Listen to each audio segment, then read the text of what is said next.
The moment I had been dreading finally arrived. My husband, who has tormented me endlessly, and his ever-judgmental mother have moved in. I can't even count the number of tears I've shed and the times I've been hurt. Despite it all, I've held on, trying my best to fulfill my role as a wife and homemaker. But my husband never seemed to care about my struggles. He even decided to move his mother into our home without consulting me. "Is your mom all moved in?" I asked. "Of course she is," he replied. "Well, here's the thing. She's settled in, and in fact, I just finished moving back to my parents' home." "Wait, what? Your parents' place?" His voice over the phone was tinged with panic. I could tell he hadn't seen this coming. "But don't think it ends here. I owe you for all the pain you've caused me. My name is Eleanor, a 44-year-old homemaker. I met Raymond at a party when I was 20, and we instantly clicked. Just 3 months later, he confessed his feelings and we started dating. A year later, as I turned 21, he asked, "Will you marry me?" A year after our marriage, I became pregnant, and our first son was born. I thought I would have the fairy tale life I had dreamed of during my school days, but life wasn't that simple. "Hey, is dinner ready yet? Did you make the bed?" That's what Raymond always says when he comes home from work. I sometimes wonder if he thinks of me just as a maid. "I'm sorry, I got a bit tied up. I'll get everything ready now," I said, trying to keep my voice steady. Seriously, don't you think about how tired I am after work? I deal with so much stress to provide for our family. And remember, I'm a manager. Raymond would always start ranting about his job whenever things didn't go his way, making snide remarks. He wasn't like this when we first got married. People often ask if I'm okay with how he behaves. Of course, I'm not. It's unbearable. But honestly, I do appreciate that he brings in the money. Thanks to Raymond's good salary, we've never had financial troubles. But imagine if I challenged him and he retorted, "You're defying me." "Fine, I'll stop contributing to the house then." I wouldn't know what to do. So even if he says a bit much sometimes, I try to tolerate it, though I wish I could say it was always easy. But with the way Raymond's been acting lately, even that tolerance is strained. Like the other day, he ranted, "Why aren't the clothes dry? You didn't even use the dryer, did you?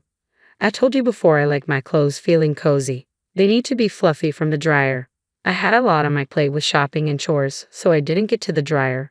That's not the point. I work hard every day, but what about you? Aren't you a homemaker? Shouldn't you have time for at least this? Raymond never does household chores. He believes that's the wife's job. Just because I'm a homemaker doesn't mean I always have free time. I wish he'd help out a little. It was the same story when our child was born. Always some excuse about being busy or tired from work. So I've done all the household and childcare duties by myself. But there's another source of stress. My mother-in-law. "Eleanor, did you clean this properly? And what are you planning for dinner tonight? Surely not some takeaway." Whenever my mother-in-law visits, she's always like this. She constantly looks for my mistakes and never hesitates to criticize. Both mother and son act similarly. Like they say, the apple doesn't fall far from the tree. And today she started again. "Eleanor, how many times have I told you to clean the house every day to make it comfortable for my son? Why don't you? Are you ignoring my advice on purpose? This is why I was against my son marrying someone like you. You can't even manage the house properly. Just looking at you infuriates me." Constant criticism from Raymond and my mother-in-law. I endure it all with a smile. But there's one thing I just can't overlook, my mother-in-law's gambling habit. Whenever she has the chance, she's playing poker, slot machines, roulette, or craps. She just loves to gamble and spends all her money in the blink of an eye. Worse still, she laughs about it, and Raymond just laughs along with her. Hold on a second. Whose money do you think you're using? The money my mother-in-law spends on gambling comes from our household savings. I've brought this up to Raymond multiple times, but he just brushes it off. "Hey, could you tell Mom? I mean, I could tell her, but if I do, I think she'd be really shocked. Plus, I'm so busy with work." I don't think I can discuss it calmly. He always comes up with these excuses and never asks. So I decide to convey Raymond's message to my mother-in-law for him. "Why can't a mother use the money her son earns?" "He told me I can use as much as I want," she retorted, thinking that Raymond would back me up. I say Raymond feels the same way. "Could you please stop using our household savings without asking?" "Right, honey." But Raymond interjects, "What are you talking about? The household savings are for all three of us, excluding only Mom." Is she wrong? Sorry, Mom. Don't listen to her, she's lying. You can use the money as you always have. This is how Raymond always changes his story depending on who he's talking to. Moreover, he started blaming me for my mother-in-law's gambling habits, saying they worsened after we got married 3 months ago. That's just not true. Even before our marriage, my mother-in-law was gambling frequently. Whenever I went shopping, I'd see her coming out of the local poker club. But when I bring this up to Raymond, he accuses me of lying and then ignores the issue. He'll never see his mother's true colors. These remarks keep coming, and I'm getting fed up. Oh, look at the time. I should get going. Wait, Mom, you didn't forget about our plan, right? How are the preparations? Yes, they're well underway. What plan? What are these two up to? I'm taken aback by Raymond's sudden question and try to figure out their scheme.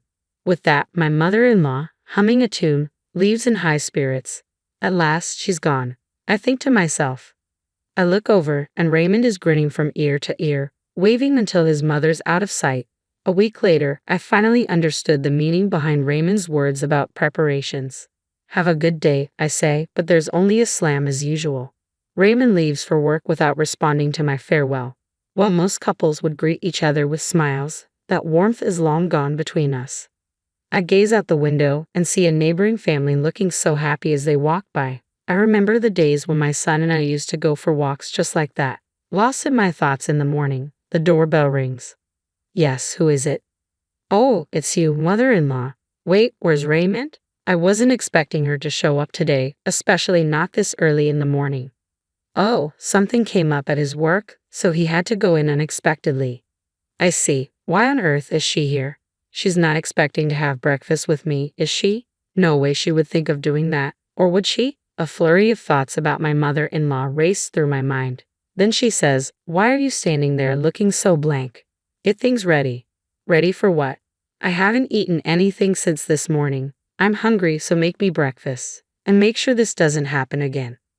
What does she mean by from now on? The words "get ready" that Raymond mentioned earlier and mother-in-law's "from now on" phrase make me uneasy for some reason.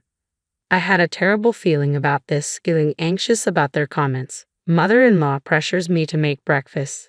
I apologize and start preparing the meal. Meanwhile, mother-in-law observes me, not even blinking. It feels more like monitoring than observing. Maybe it's hard to do under her piercing gaze. Silently and earnestly, I prepare the breakfast. Suddenly, mother-in-law says, "It's pitiful to think my son eats this poorly presented food every day. It looks terrible and probably tastes just as bad. I'd love to know how you manage to cook so poorly." She ridicules me, mockingly laughing and complaining. Why do I have to hear this first thing in the morning? What was supposed to be a pleasant morning feels as if it had turned into a downpour. Sorry for the wait, it took you long enough. How much time do you need for a meal like this? Maybe you should attend a cooking class, then you might be able to cook something decent. Even then, it'd be like getting a D instead of an F. Having a meal along with my mother-in-law for the first time, seeing her stern face while eating, I lost my appetite, and the meal I put so much effort into tasted bland. Suddenly, my mother-in-law sat down her fork, stating, "I don't even feel like eating this. Clear it away." I'm sorry, I just can't take this anymore. I wish she'd leave sooner. But little did I know, my wish would be shattered in no time. Ring, ring. Excuse me for a moment. Hey, Mom's there, right? Let me talk to her, Raymond requested, handing the phone to my mother-in-law. After Raymond's request, she exclaimed, "You told me we'd discuss that matter, making me come over so early. Now you say you're at work. What's going on?" "Sorry, something came up. I'll be back before noon. Just relax till then."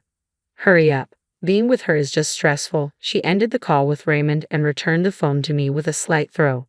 Trying to ask what Raymond had said, she just glared and told me he'd be back before noon. 3 hours later, Raymond returned home and immediately asked her, "Sorry, Mom, so are you ready?" "Yes, just need to pack my things." Before I could process it, Raymond dropped a bombshell. "From now on, Mom will live here too." What? It was a shock. I always thought it would be just the two of us living here, but now my mother-in-law will be moving in. The mere thought of my mother-in-law coming here terrifies me. Living a life constantly getting snide remarks from Raymond and my mother-in-law every day, I just can't bear the thought of it. "Mom, I'll help you move on my next day off." "That would be helpful, but don't bring her along. We don't need someone useless." "Don't worry, it'll just be me." The shocking twist left my mind blank, unable to process anything. That evening, Raymond and his mom went out for dinner alone. I pondered our future. How would I coexist with the two of them? Was I just supposed to endure everything, or was there another way? The same thoughts kept replaying, but no answers came. Lost in my despair, tears spilled when suddenly, ring ring, a phone call. Wiping away my tears, I answered, and the voice on the other end was, oh, a call from the most unexpected person. The familiar voice echoed in my ear when I picked up the phone. Mom, it's been a while. Eric, it has indeed. Have you been well? Yeah, I'm good. Granddad and Granny are also doing well. We're all getting along. It was my son, Eric, on the other end. After graduating from college, Eric took a job at a company near our family home. Because his work was close, he had chosen to live with his grandparents away from us. When will you come to visit? It's been years since you last did. The two of them really want to see you. I'm sorry, I've been so busy and just couldn't make it to the family home. Busy with what? Isn't it because of Dad and Grandmother? He hit the nail on the head. The reason I couldn't visit was indeed because of those two. Raymond didn't like the idea of me visiting my parents. As a homemaker, Raymond only sees me as a mere housekeeper. He has this ridiculous notion that I should always be taking care of the home, and his mother shared the same view. She too only saw me as a convenient housekeeper, always expecting me to tend to the house. So I felt trapped, unable to leave and just living within the confines of our home. It felt like I was a bird caged up. Eric knew this. He once visited this house and remembered the words Raymond and mother-in-law had hurled at me. Aren't you a homemaker? Then you need to do your household duties properly. A housekeeper who can't even do chores is useless anywhere. Be grateful you're even needed here by us. It was then that Eric first realized the treatment I was getting from the two of them. I thought as much. I'm sorry for making you worry. Listen, Mom, I have an idea. Then Eric suggested something unexpected. It was something I hadn't ever considered. Really? Are you serious? Of course. It's to help you, Mom. While it might seem obvious, Eric's words became the lifeline I needed for my hellish life. From the next day, while Raymond was at work, I started implementing what Eric had told me to do, being cautious not to let Raymond notice and always vigilant for the often unexpectedly appearing mother-in-law. There were a few close calls. Hey, have you been up to something lately? Why do you ask? Mom mentioned it. She said you've been acting differently. You're not cheating on me, are you? Last time, Raymond's ridiculous misunderstanding saved me, but I can't underestimate my mother-in-law. She's sharp. I need to be more careful and not let my guard down around her. Still, it's clear that Raymond doesn't really care about me. Well, that's fine. It actually makes things easier for me. In fact, it's a relief. I can't wait to see how they'll react to what comes next. Ring ring. Mom, how far along are you with the preparations? I've got everything ready and I've made a lot of progress. Now we just wait for the day. Speaking of which, do you know when Grandmother is moving in? She's moving in the day after tomorrow. I overheard them talking about it when they were in a good mood. I have to make sure they pay for everything they've done to me. The climax is approaching. The morning my mother-in-law is set to arrive. Don't slack off just because I'm not around. Also, help Mom with the luggage when she gets here and keep the house clean. Mom said she won't forgive even a speck of dust. I understand.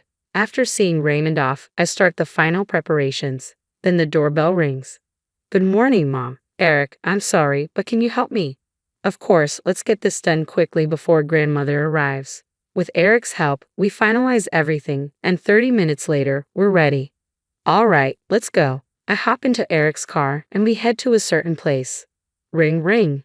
Hello, the moment has arrived. Raymond and mother-in-law have tormented me endlessly. I don't even know how many tears I've shed or how much pain I've endured. Yet I've persisted, trying my best as a homemaker. But Raymond never seemed to care about my struggles, and he decided to move in with his mother without discussing it with me. Is Mom all settled in? Of course she is. But guess what? Yes, she's all settled, and I've just finished moving back to my parents' home. What? Back to your parents? Raymond's panic was evident even over the phone. But that's not the end of it. He's got a lot coming his way. I delivered the final blow to Raymond today, the day we get divorced. The divorce papers already filled out with your name are on the table when you get home. All you need to do is sign and take them to the courthouse, just to make sure there's no delay. I've arranged for a lawyer to accompany you. The lawyer will also discuss the division of our assets. Raymond, taken aback, blurted out, Wait, what are you talking about? Divorce? Are you kidding me? No matter what you say, it won't change my mind. Oh, by the way, we don't have a single cent in our savings. What? That can't be true. I've been contributing every month. Yes, but your dear mother gambled all that money away. We have nothing left. What I suggest is that you and your mother figure things out. Good luck. Right after ending the call with Raymond, his mother showed up at the house, arms laden with bags, enthusiastically ringing the doorbell. I didn't answer. Infuriated, she yelled, "Hey, open up. How long are you going to keep me waiting out here? Open the damn door, you wretched woman." Screaming and swearing at the front door attracted the attention of a passerby. They suspected her of causing trouble and called the police. In just a few minutes, officers arrived and took her away. About 30 minutes later, a distraught Raymond, unable to focus on his work after hearing the news, rushed home, but I was nowhere to be seen. The only thing waiting for him was the divorce papers on the table. The sight left him completely speechless, and he just sat down, devastated. 2 hours later, the lawyer arrived and accompanied a despondent Raymond to the courthouse to submit the divorce papers. At last, our divorce was finalized. The next day, after being released from police custody, Raymond's mother came home only to find her son deeply affected by the shock of the divorce. Although Raymond had planned to live with her, the trauma of the divorce made him take a leave from work, and a month later, he resigned. With no income, he had to sell the new house they had just built. They managed to get by with the money from the sale, but his gambling-addicted mother depleted it all. Rumor has it they now live like homeless people in a nearby park. After the divorce, I began to live peacefully at my parents' house. The money from the sale of the house came to me as well.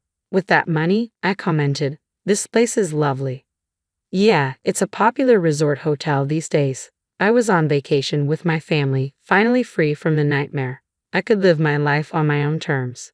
That joy is unparalleled. The first sign something was wrong came from a lipstick stain. Not on his collar, that would have been too cliché. No, this one was on a crumpled receipt from the Grand Hotel that fell from Christian's jacket pocket while I was doing laundry. Room 412, paid in cash. The date was last Tuesday, when he'd claimed to be at a business conference in Seattle. I'm Shiloh, and until that moment, I thought I had the perfect life. Successful business with my husband, a beautiful home in Portland, and a sister who was my best friend. Funny how one small piece of paper can shatter everything you believe in. Alan, has Christian been in today? I asked our operations manager when I arrived at the office that morning, trying to keep my voice steady. No, he called in sick, said something about food poisoning. Alan shuffled uncomfortably, not meeting my eyes. Shiloh, there's something you should... My phone buzzed. A text from my sister Kaya. Need to talk. Emergency. Meet me at Cedar's Coffee in 20? The coffee shop was our special place. We'd been meeting there every Wednesday morning since she moved to Portland 5 years ago. But this was Monday, and something in my gut told me this wasn't about her wanting an extra sister chat. Cedar's was quiet when I arrived. Kaya sat in our usual corner booth, wearing oversized sunglasses despite the gloomy weather. Her hands trembled as she clutched her untouched latte. "I can't do this anymore," she blurted out before I could even sit down. "The guilt is eating me alive." "What guilt, Kaya?" She took off her sunglasses, revealing red-rimmed eyes. "Christian and we've been seeing each other for 8 months now." The words hit like a physical blow. 8 months? We never meant for it to happen. It just did. We're in love, Shiloh. Really in love. I laughed. I couldn't help it. The absurdity of my sister using the word love to justify destroying my marriage was too much. "Where is he now?" My voice sounded strange, distant. "Packing. We're leaving today, moving to Chicago. He's already accepted a position there. The business. He's selling his share to Marcus Reynolds. The paperwork's already done." The coffee shop suddenly felt too small, too hot. "Does Mom know?" "No one knows except you, now." Kaya reached for my hand. I pulled away. "We wanted to tell you face to face. We owe you that much. How generous of you." "Shiloh, please, don't." I stood up, my chair scraping loudly against the floor. Just don't. I drove straight to the office, hands shaking on the steering wheel. Alan was waiting by my parking spot, holding a thick folder. "I've been trying to tell you," he said, following me inside. "Christian's been making moves behind your back, but he made a mistake." I collapsed into my office chair. "What mistake?" "Remember last year when you inherited that money from your aunt? The money you invested in the business?" I nodded. Christian had handled all the paperwork. I'd trusted him completely. "Well, he listed you as sole proprietor instead of adding his name to the ownership documents. Probably thought he could change it later without you noticing. But he never did." "What are you saying?" "The business is yours, Shiloh. All of it. Legally, he can't sell anything to anyone." My phone buzzed again. "Christian, I'm sorry you had to find out this way. The house is yours. Consider it a parting gift. We'll be gone by tonight." I looked up at Alan, who'd been more loyal than my own blood. "Call our lawyer, now." "Already did. She's on her way." I picked up the photo on my desk. Me, Christian, and Kaya at last year's Christmas party. We were all smiling, all lying. I dropped it in the trash. "They think they're about to start their new life," I said, my voice steady for the first time that day. "But they have no idea what's coming." Alan smiled grimly. "What do you want to do first?" I opened my laptop, fingers hovering over the keyboard. "Everything. I want to do everything they thought I couldn't do without them, and I want to do it better." The day wasn't over yet, and already my life had imploded, but sitting there with Alan's unwavering support and the knowledge that I owned what Christian thought he was abandoning, I felt something unexpected. Freedom. My phone buzzed one last time. "Mom, honey, are you okay? Kaya just called me crying about moving to Chicago. What's going on?" I took a deep breath. The real work was about to begin. 3 weeks after they left, I was still finding traces of their betrayal everywhere. A forgotten earring of Kaya's under the couch. Christian's favorite coffee mug in the back of the cupboard. Each discovery felt like reopening a wound, but I refused to let it break me. "These projections are impressive," Alan said, spreading documents across my desk. Christian was sitting on potential gold mines and doing nothing with them. "Show me everything." We spent hours going through files, uncovering opportunities Christian had overlooked or deliberately ignored. The business, a software solutions company, had been coasting on outdated products while our competitors innovated. "Look at this," Alan pointed to a dusty folder labeled Project Phoenix. "It's a development plan from 2 years ago." Christian shut it down, said it was too risky. I flipped through the pages, my excitement growing. This is exactly what the healthcare sector needs right now. Why would he? Because he was planning his exit, Alan said quietly. Success would have meant staying committed to the company longer. My phone rang. Mom again. I'd been avoiding her calls, but I couldn't hide forever. "Honey, please talk to me," she pleaded. "I've left dozens of messages." "I'm working, Mom." "You're always working now. Come over for dinner tonight, please." I glanced at the mountain of work on my desk. "I can't."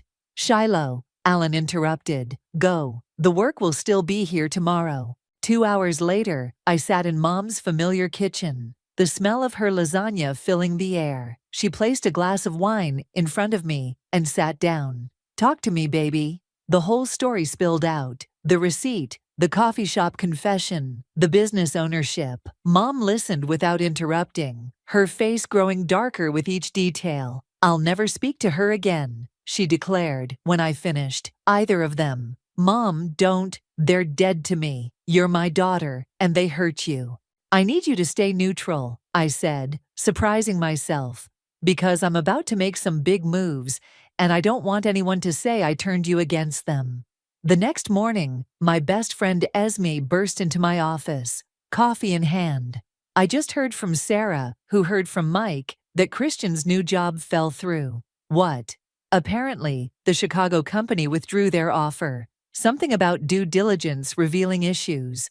I smiled slightly. Alan had been busy making calls. "Good," Esme declared. "Now tell me about this Project Phoenix." Alan filled me in. I pulled out the folder. It's a healthcare management system that could revolutionize how smaller clinics handle patient data. Christian thought it was too ambitious, but you're not Christian, Esme finished. My consulting firm has contacts in healthcare. Let me make some calls. By the end of the week, we had our first meeting with potential investors. I walked into the boardroom wearing the power suit I'd bought the day after they left, my confidence growing with each step. Ms. Shiloh, the lead investor, greeted me. Your proposal is intriguing. But why now? Why hasn't your company pursued this before? Because sometimes you need a fresh perspective to see old opportunities, I replied. We've been playing it safe for too long. It's time to take calculated risks. The meeting lasted 2 hours. When they left, we had preliminary approval for funding. Holy shit, Alan whispered. They're actually going for it. They're going for it because it's brilliant, Esme said, hugging me. You're brilliant.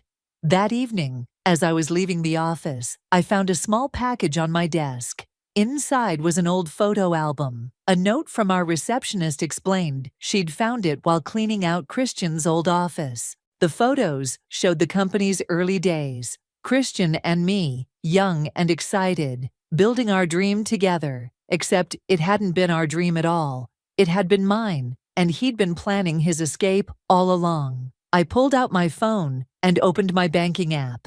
The first investor payment had cleared. Project Phoenix was officially funded. Alan, I called out. He appeared in my doorway. Call a staff meeting for tomorrow morning. It's time to tell everyone where we're heading. Already done. Oh, and Shiloh, you might want to see this. He handed me his tablet. On the screen was a job listing in Chicago. Christian's resume was posted publicly, seeking new opportunities. Karma works fast, Alan said with a slight smirk. I handed the tablet back. Not fast enough. But we're just getting started. That night, I didn't go home right away. Instead, I sat in my office, looking out at the Portland skyline, making plans. Christian and Kaya thought they were leaving me with nothing. They were about to learn just how wrong they were. 2 months into Project Phoenix, and the office was humming with energy I hadn't felt in years. Developers worked late into the night, not because they had to, but because they wanted to. The excitement was contagious. The beta testing results are in, Alan announced, bursting into my office one morning. They're better than we expected. I was reviewing the latest financial reports. Our stock had jumped 15% since announcing the project. How much better? The small clinics love it. They're asking when they can implement the full version. My phone lit up with a text from Esme. Turn on channel 8 now. I grabbed the remote and flipped on the office TV. There was Christian, being interviewed outside what looked like a courthouse in Chicago. Allegations of fraud are completely unfounded, he was saying, looking thinner and grayer than I remembered. These charges are merely a misunderstanding. Alan whistled low. Looks like his new venture isn't going so well. I turned up the volume as the reporter continued. Sources say investors lost over $2 million in what authorities are calling a sophisticated scheme. Should we be worried about this affecting us? Alan asked. No, I said, switching off the TV. We cut all ties. He has no connection to us anymore. My desk phone buzzed. Ms. Shiloh? There's a Patricia Olson here to see you. Mom never visited the office. Something was wrong. She burst in before I could respond, Alan tactfully closing the door behind her. Kaya called me, she said, dropping into a chair. She's desperate. They're broke, Shiloh. The fraud charges. Christian's legal fees. Not my problem. She's living in a motel. She asked to come home. I kept my voice steady. And what did you say? I told her she made her bed. Mom's eyes were steel. But she's still my daughter. I thought you should know. Before I could respond, Esme rushed in, tablet in hand. Sorry to interrupt, but you need to see this, now. She placed the tablet in front of me. On screen was an email from the largest healthcare provider in the Pacific Northwest. They wanted an exclusive meeting about Project Phoenix. They're interested in a partnership, Esme said, practically bouncing. This could triple our market reach overnight. Mom stood up, straightening her jacket. I'll let you work. Just think about what I said. After she left, Esme perched on my desk. Think about what? Nothing important. I focused on the email. When can we meet with them? Tomorrow morning. Their CEO is flying in specifically for this. The next day, I stood in front of our boardroom windows, watching a sleek corporate helicopter land on our building's helipad. Showtime. The meeting exceeded all expectations. Our presentation was flawless. The demos worked perfectly, and the healthcare CEO couldn't stop nodding. This is exactly what the industry needs, she said, signing the preliminary partnership agreement. Your vision is extraordinary. As we walked her back to the helipad, she turned to me. I have to ask, why didn't you develop this years ago? Your company had the capability. Sometimes you need to lose everything to see what's possible, I replied. Back in my office, celebrating with champagne, Alan handed me an envelope. This came by courier while we were in the meeting. Inside was a handwritten letter from Kaya. Sis, I know you probably hate me. You should. What we did was unforgivable. Christian isn't who I thought he was. He's changed. Or maybe this is who he always was. I'm scared, Shiloh. I made a terrible mistake. I crumpled the letter and threw it in the trash. Bad news? Esme asked. No news, I replied, pouring more champagne. Just the past trying to interfere with the future. That evening, as the office cleared out, Alan lingered in my doorway. The partnership announcement goes public tomorrow morning. Our stock is going to skyrocket. Good. Schedule a company-wide bonus. Everyone who stayed loyal deserves to share in this success. Already done, he paused. I heard about Christian, the fraud charges. Alan.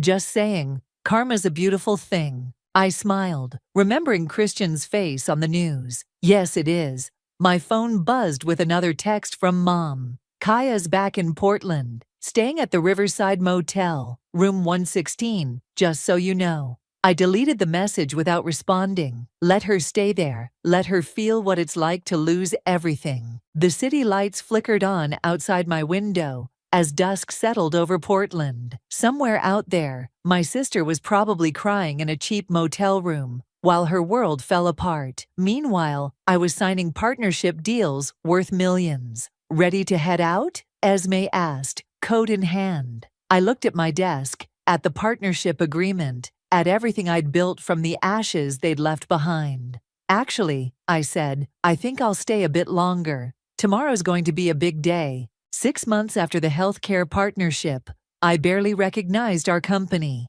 The office had expanded to 3 floors, our staff had doubled, and Project Phoenix was revolutionizing medical data management across the country. Portland Business Journal wants to do a cover story, Alan said, dropping the latest issue on my desk. They're calling you the Phoenix Queen, the woman who rose from betrayal to build an empire. Tell them no. Shiloh, you can't keep turning down press. The board can deal with it. I gestured to the stack of reports on my desk. Our numbers speak for themselves. My phone lit up. Esme, turn on your computer, now, video call. I clicked accept, and Esme's excited face filled my screen. You're never going to believe who just walked into my consulting firm looking for a job. Who? Christian. The name still had the power to make my stomach clench. What did you do? Told him we don't work with people under federal investigation. You should have seen his face when he recognized me. He looks terrible, by the way. That fancy suit of his. Definitely seen better days. A knock at my door interrupted us. Mom stood there, looking uncomfortable. I'll call you back, I told Esme, ending the call. Mom, what's wrong? She sat down heavily. I saw Kaya yesterday, at the grocery store. And? She's working there, stocking shelves. Mom twisted her hands in her lap. She tried to talk to me. I just walked away. Good. Is it? She's still my daughter, Shiloh. And she's suffering. She made her choice. She made a mistake. A terrible one, yes, but Alan burst in. Sorry to interrupt, but the Reuters article just dropped. We're trending nationwide. I pulled up the article on my screen.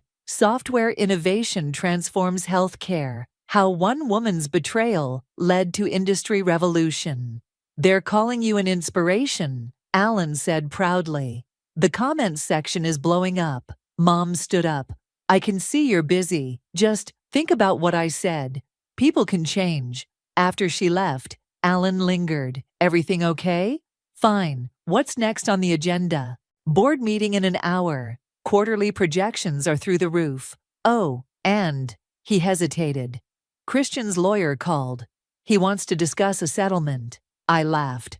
For what? He's claiming partial ownership of Project Phoenix. Says the initial concept was his. Send them the dated documents proving otherwise. And Alan, make sure our lawyer reminds them about those fraud charges in Chicago. The board meeting was a triumph. Every projection exceeded expectations, and Project Phoenix was expanding faster than we could handle. We need to hire more developers, our CTO announced. The demand is overwhelming. Approved, I said. Whatever you need. Walking back to my office, I overheard two employees talking. Did you see who was in the lobby earlier? Christian. Security had to escort him out. No way. What did Shiloh do? She didn't even go down, just had security remove him. Ice cold. After what he did, he deserved it. I smiled, remembering the security footage I'd watched earlier. Christian, disheveled and desperate, trying to talk his way past reception. How the mighty had fallen. Esme called again that evening. Dinner? You need to get out of that office. Can't. Too much work.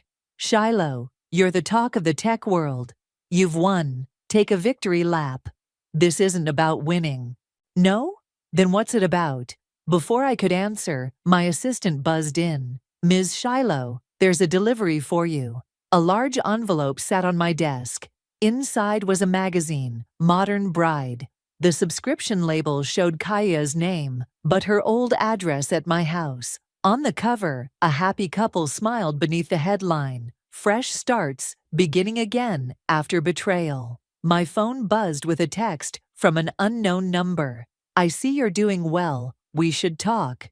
See. I blocked the number and dropped the magazine in the shredder. Actually, I told Esme, dinner sounds good. Let's celebrate. At the restaurant, over expensive wine and better company, I finally felt the weight of success. Not just financial success, but the satisfaction of proving them wrong. Of showing Christian and Kaya exactly what they'd walked away from. To the Phoenix Queen, Esme toasted, raising her glass. To Karma, I replied, clinking glasses. My phone buzzed one last time that night. Mom, Kaya asked about you today, said she sees your name everywhere. She's proud of you, despite everything.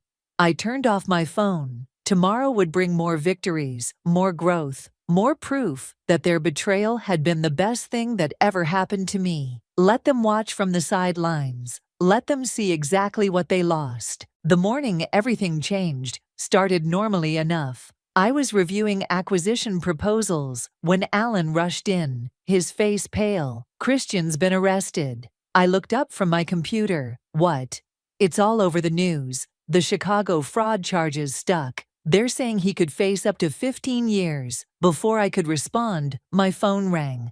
Mom, have you seen? She asked, her voice shaking. Kaya's hysterical. She's been calling me non-stop. What does she expect you to do? She needs money for his lawyer. Good lawyers cost. No. Shiloh, please. Just talk to her. I have a meeting. I hung up, but my hands were trembling. Esme appeared in my doorway 20 minutes later. You okay? I saw the news. I'm fine. Why wouldn't I be? Because despite everything, you were married to him for 8 years. It's okay to feel something. A commotion outside interrupted us. Through the glass walls of my office, I saw security escorting someone through the lobby. Kaya. Please, I heard her crying. Just 5 minutes. Shiloh, please. I stood up, my chair scraping against the floor. Before I could decide what to do, she broke free from security and burst into my office. Get her out, I told security, but Esme held up her hand. Give them a minute, she said quietly, ushering everyone out. Kaya looked terrible. Her designer clothes were replaced by worn jeans and a faded sweater. Dark circles shadowed her eyes. "You have 30 seconds, I said. "He's going to jail, Shiloh. Real jail. We have nothing left. He spent everything on lawyers. I'm working at a grocery store, living in a motel. Sounds like karma to me. I know we hurt you. What we did was unforgivable. But he's still your husband. Ex-husband. He's facing 15 years. Tears streamed down her face. Help us. Please. If not for him, then for me. I'm still your sister." "No," I said quietly. "You stopped being my sister the moment you chose him over me. I made a mistake. Is this what you want? To see us suffer? What I want is for you both to leave me alone, forever. You're enjoying this, aren't you?" Her voice turned bitter. "Perfect Shiloh, always so successful. You probably planned this somehow." I laughed. "Planned what? Christian's fraud? His terrible decisions? That was all him. And you chose to go down with him. He loves me. Does he? Where is he now? Still in Chicago, leaving you to clean up his mess?" Security appeared at the door again. This time, I nodded. "Wait," Kaya called as they led her away. Mom said you used to read my bedtime stories when we were little, when I was scared of the dark. Do you remember?" I turned away, staring out the window. Get her out. Later that evening, Alan brought in the daily reports. Stocks up another 12%. The arrest actually helped us. Shows were completely separated from his actions. Good. There's something else. He hesitated. Christian's lawyer sent over a proposal. He's willing to sign a statement clearing us of any connection to the fraud charges in exchange for what? Help with his legal fees and a job for Kaya. I started laughing and couldn't stop. The audacity. Should I tell them no? My phone buzzed. A text from Mom. "Kaya's moving in with me. I couldn't leave her homeless. Please don't be angry." Another buzz, an unknown number. "I know you hate us, but I'm begging you, help him. I can't lose him. K." Shiloh. Alan was waiting for an answer. I thought about Kaya reading bedtime stories, about Christian's smile the day we opened the business, about how easily they'd thrown it all away. "Tell them," I paused, something shifting inside me. "Tell them I'll think about it."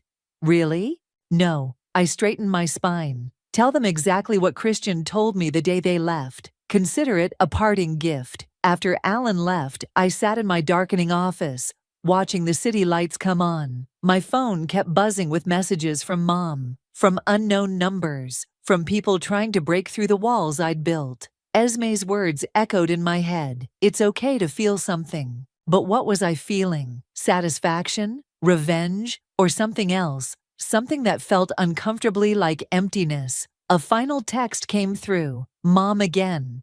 She's crying herself to sleep in your old bedroom. Just like when you were kids. Remember?" I did remember. That's what hurt the most. My finger hovered over the reply button. Then I turned off my phone, gathered my things, and walked out into the night, leaving the ghosts of the past behind in my empty office.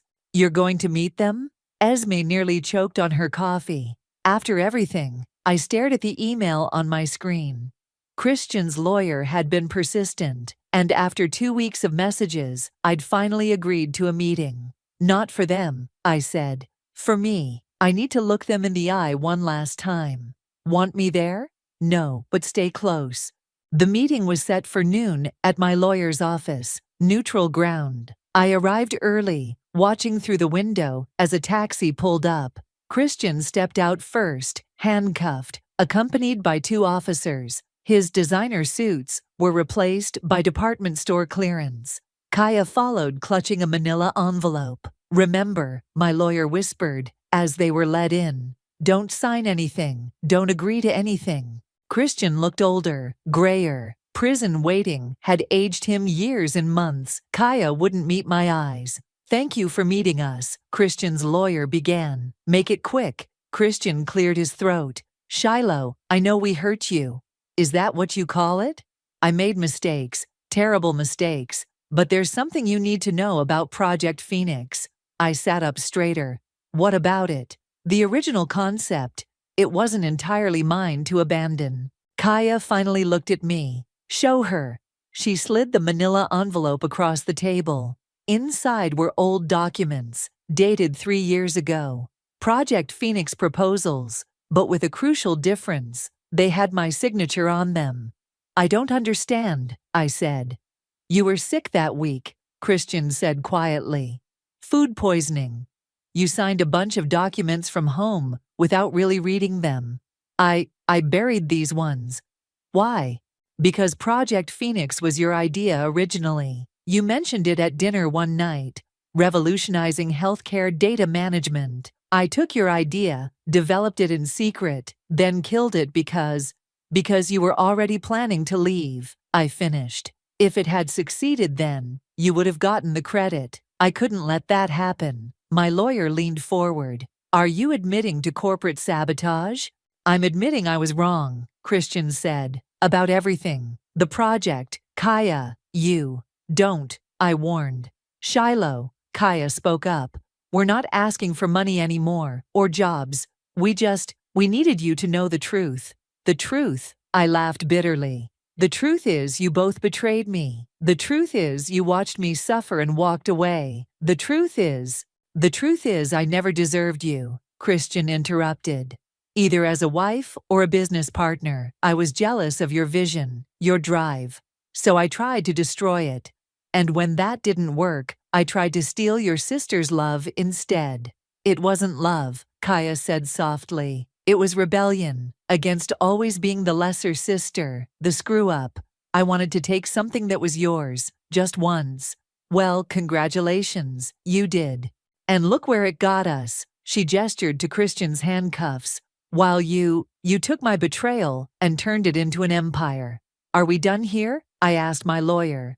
Actually, Christian's lawyer spoke up.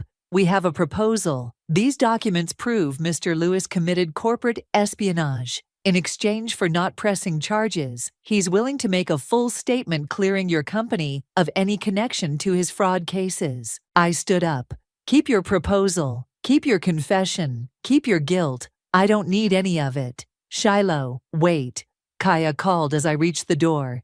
There's one more thing. About Mom. I turned back. What about her? She's sick. Really sick. She didn't want you to know because of everything happening with us, but she needs both her daughters right now. The room suddenly felt too small, too warm. She's been protecting you, Kaya continued, like you used to protect me. Remember? I did remember. I remembered everything. Bedtime stories, scraped knees, first heartbreaks. I remembered being a big sister. The officers need to transport Mr. Lewis back now, his lawyer said gently. I watched as they led Christian away, Kaya trailing behind them like a lost shadow. At the door, she turned back one last time. I miss my sister, she whispered. After they left, my lawyer gathered the documents. Do you want to pursue the corporate espionage angle? We'd have a strong case.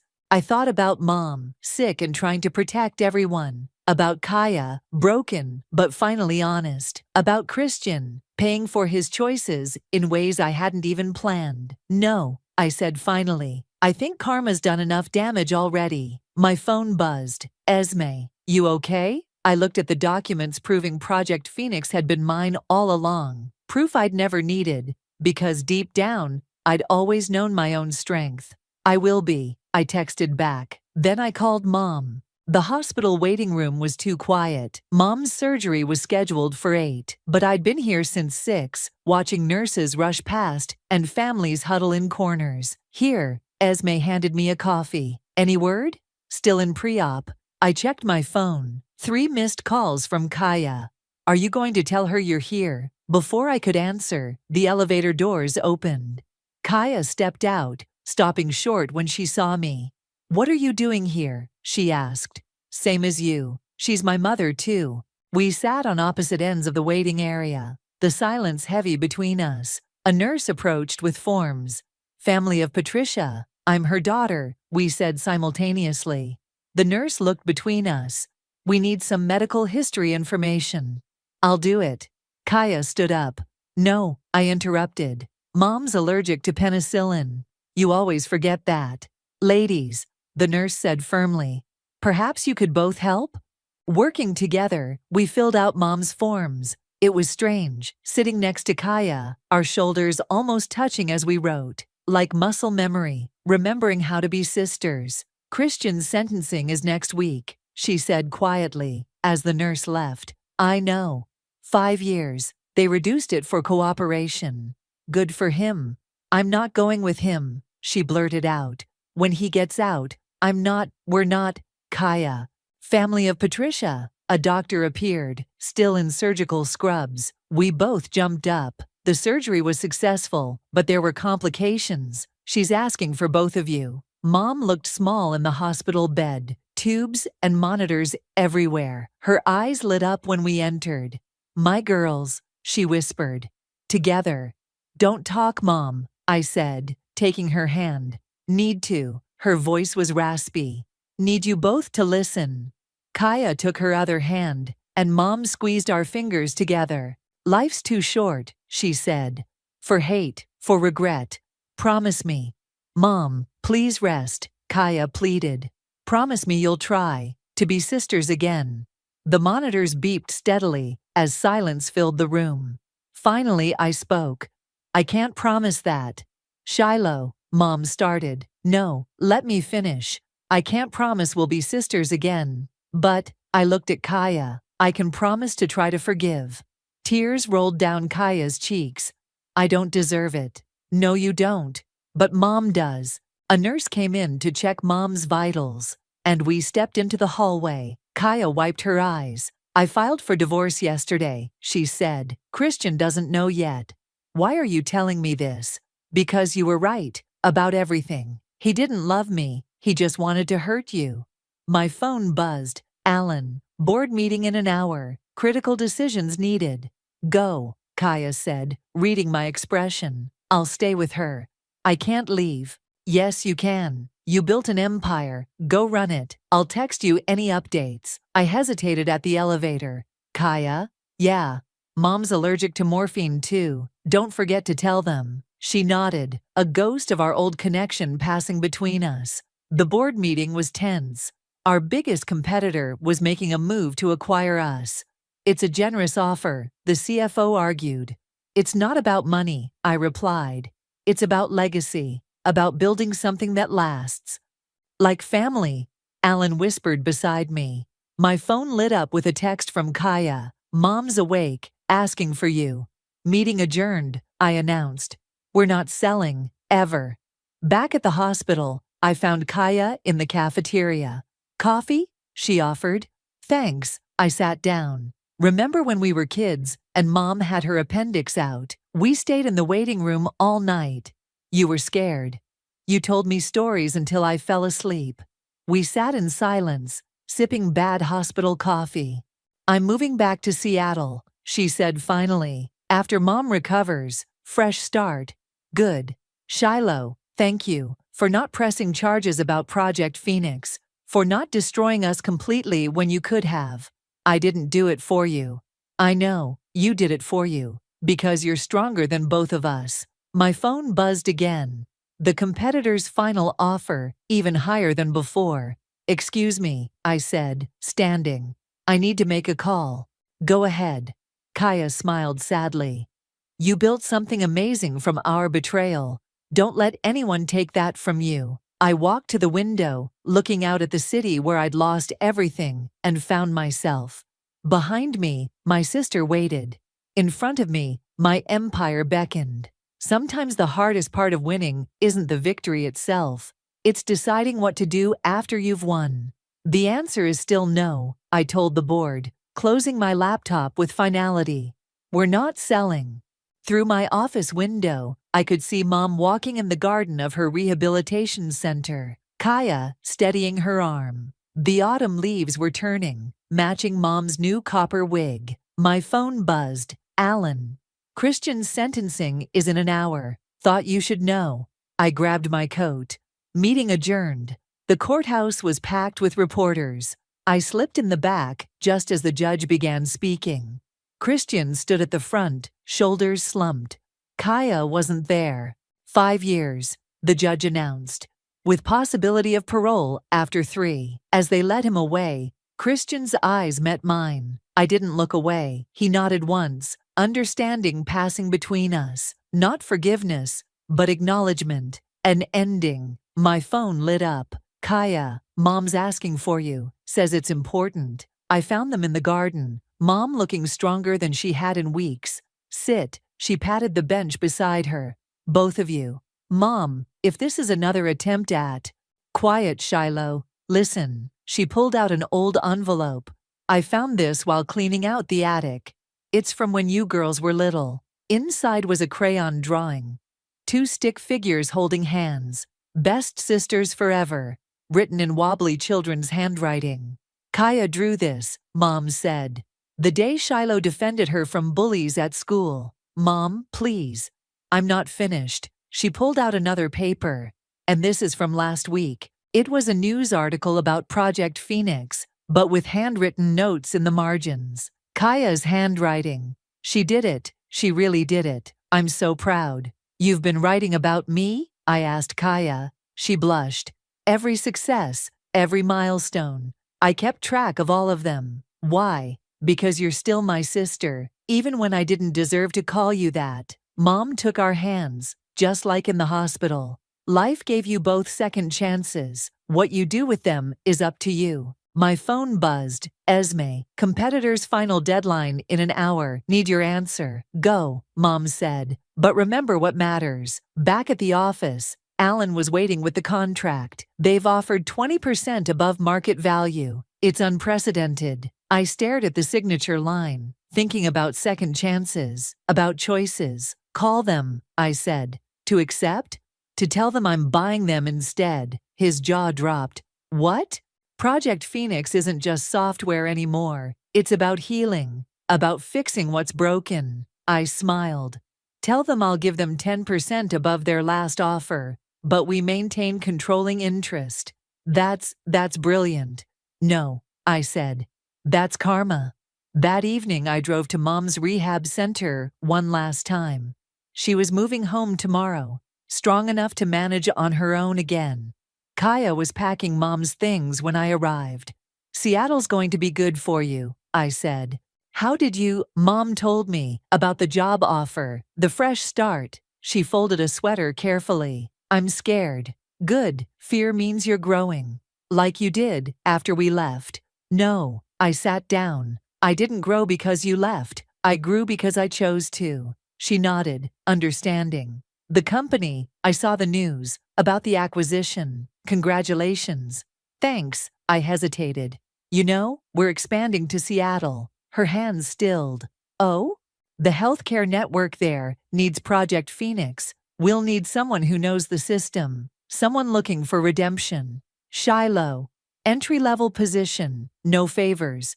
You'll have to earn every promotion. Why? Because Mom's right. Life's too short for hate, but it's also too short for regret. I stood up. Think about it. As I turned to leave, she called out, Hey sis. I stopped. It was the first time she'd called me that since the betrayal. That drawing, Best Sisters Forever, I meant it then. I know. I looked back at her. Maybe someday we'll mean it again. Outside, the autumn wind scattered leaves across the parking lot.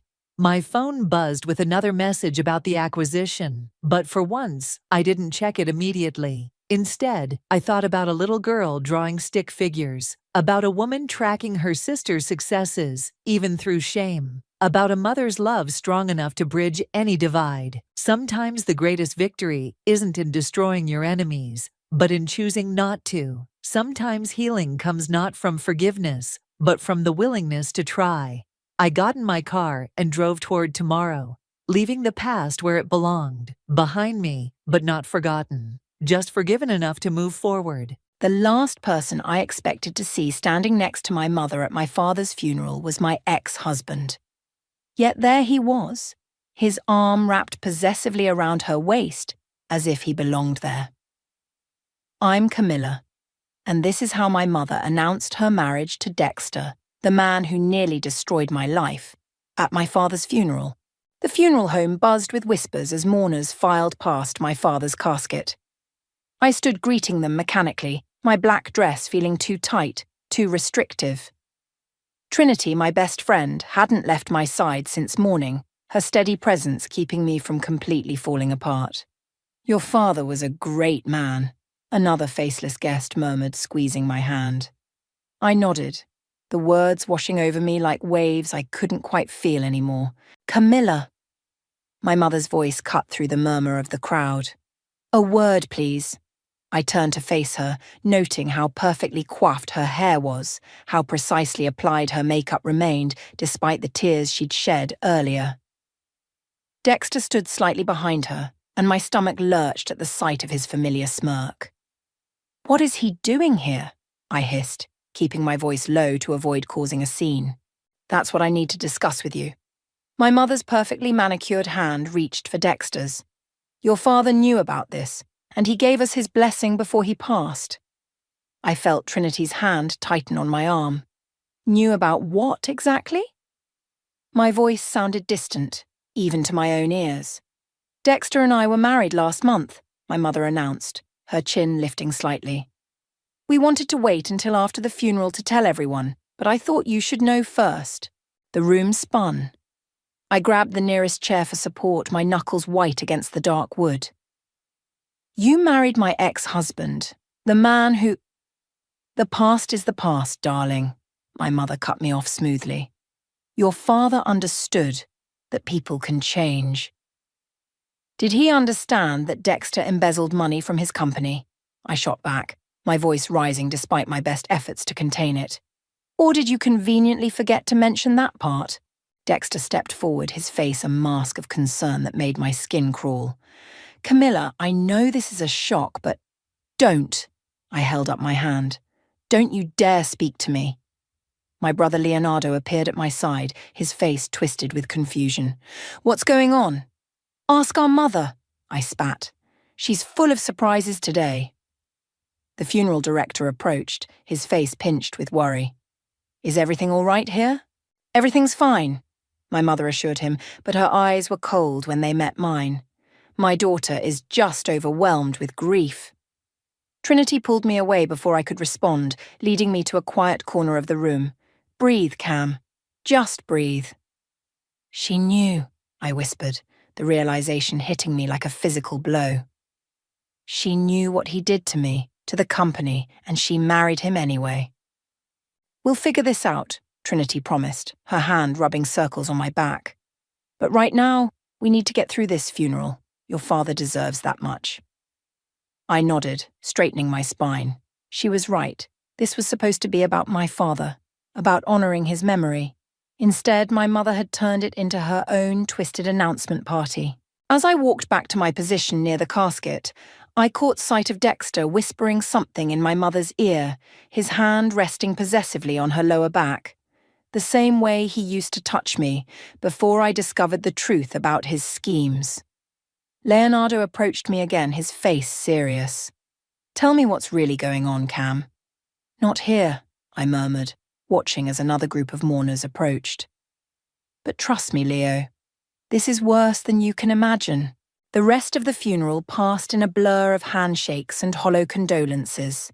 I delivered my prepared eulogy on autopilot, speaking about my father's dedication to his business, his family, his legacy.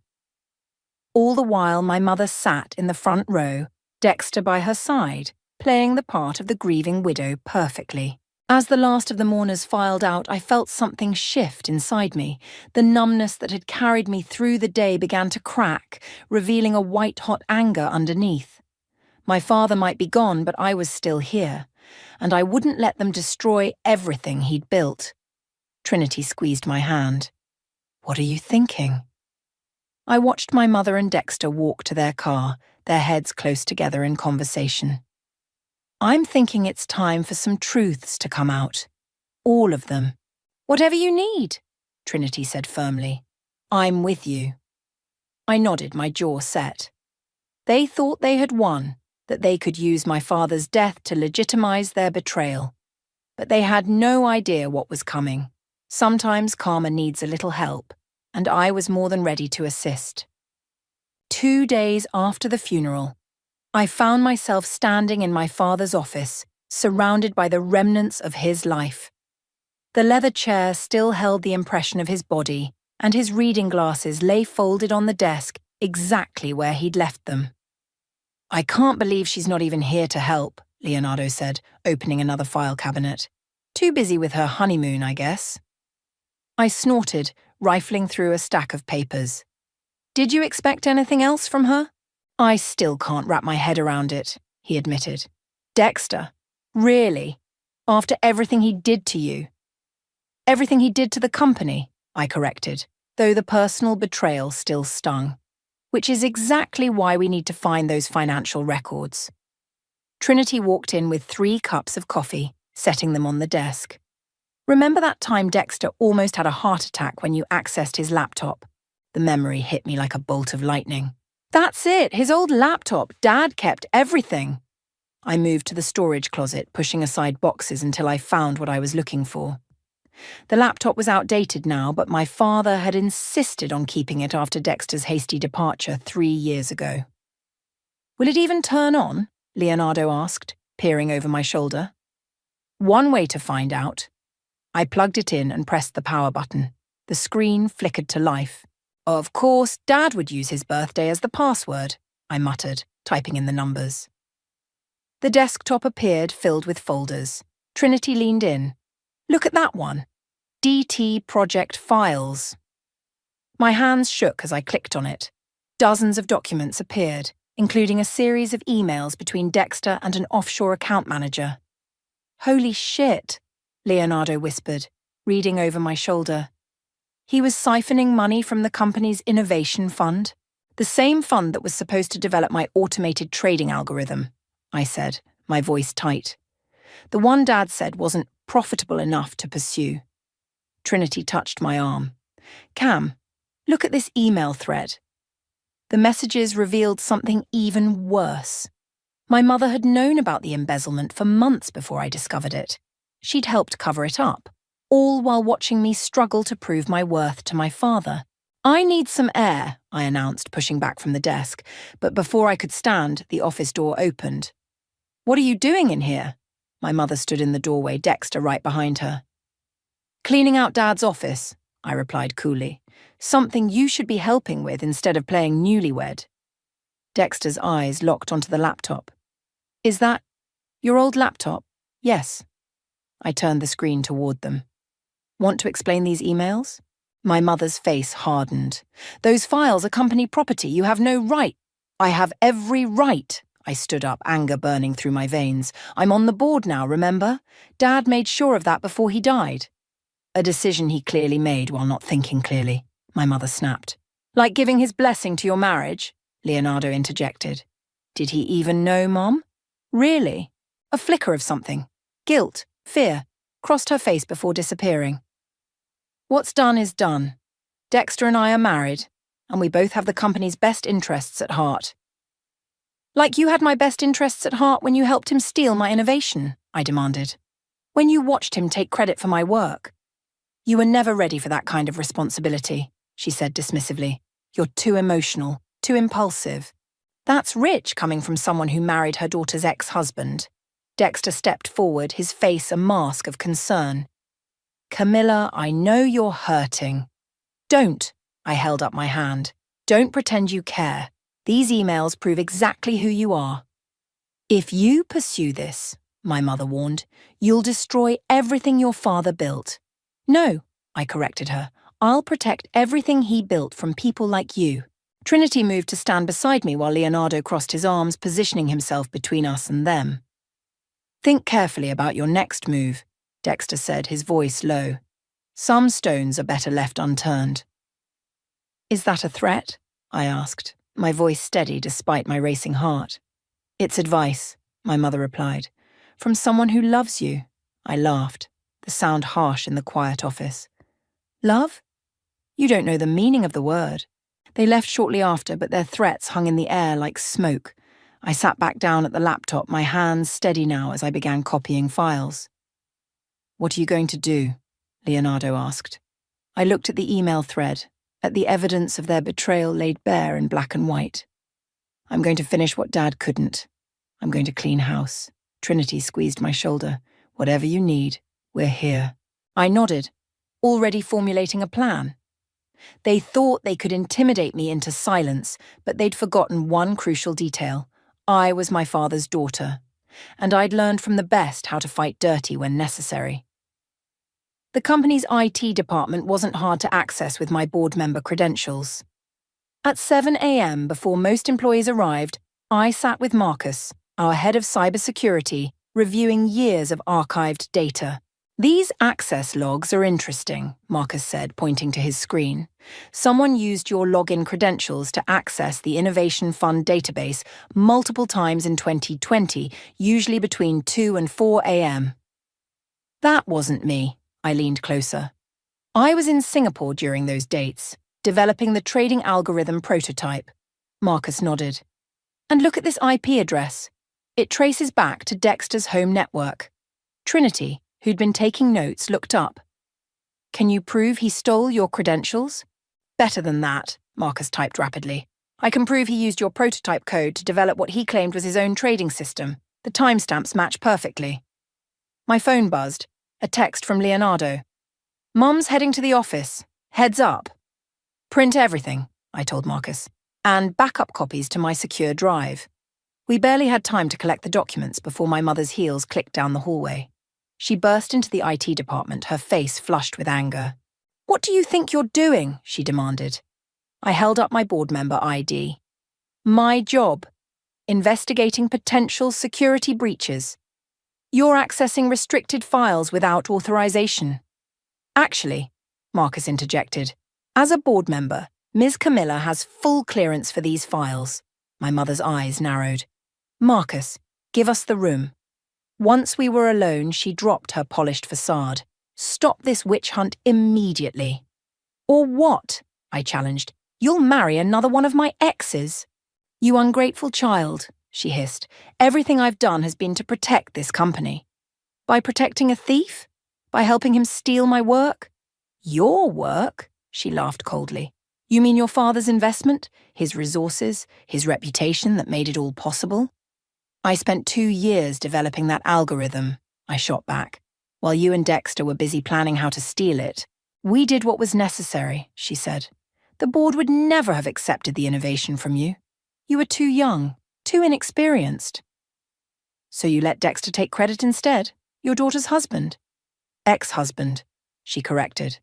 And yes, because he knew how to play the game, unlike you always fighting the system instead of working within it. Trinity stepped forward. The system you're talking about is corrupt. Stay out of this, my mother snapped. This is family business. She is family, I said firmly. More than you've been lately. My mother's face hardened. If you continue this investigation, you'll regret it. The board won't take kindly to these accusations. The board deserves to know the truth. The truth?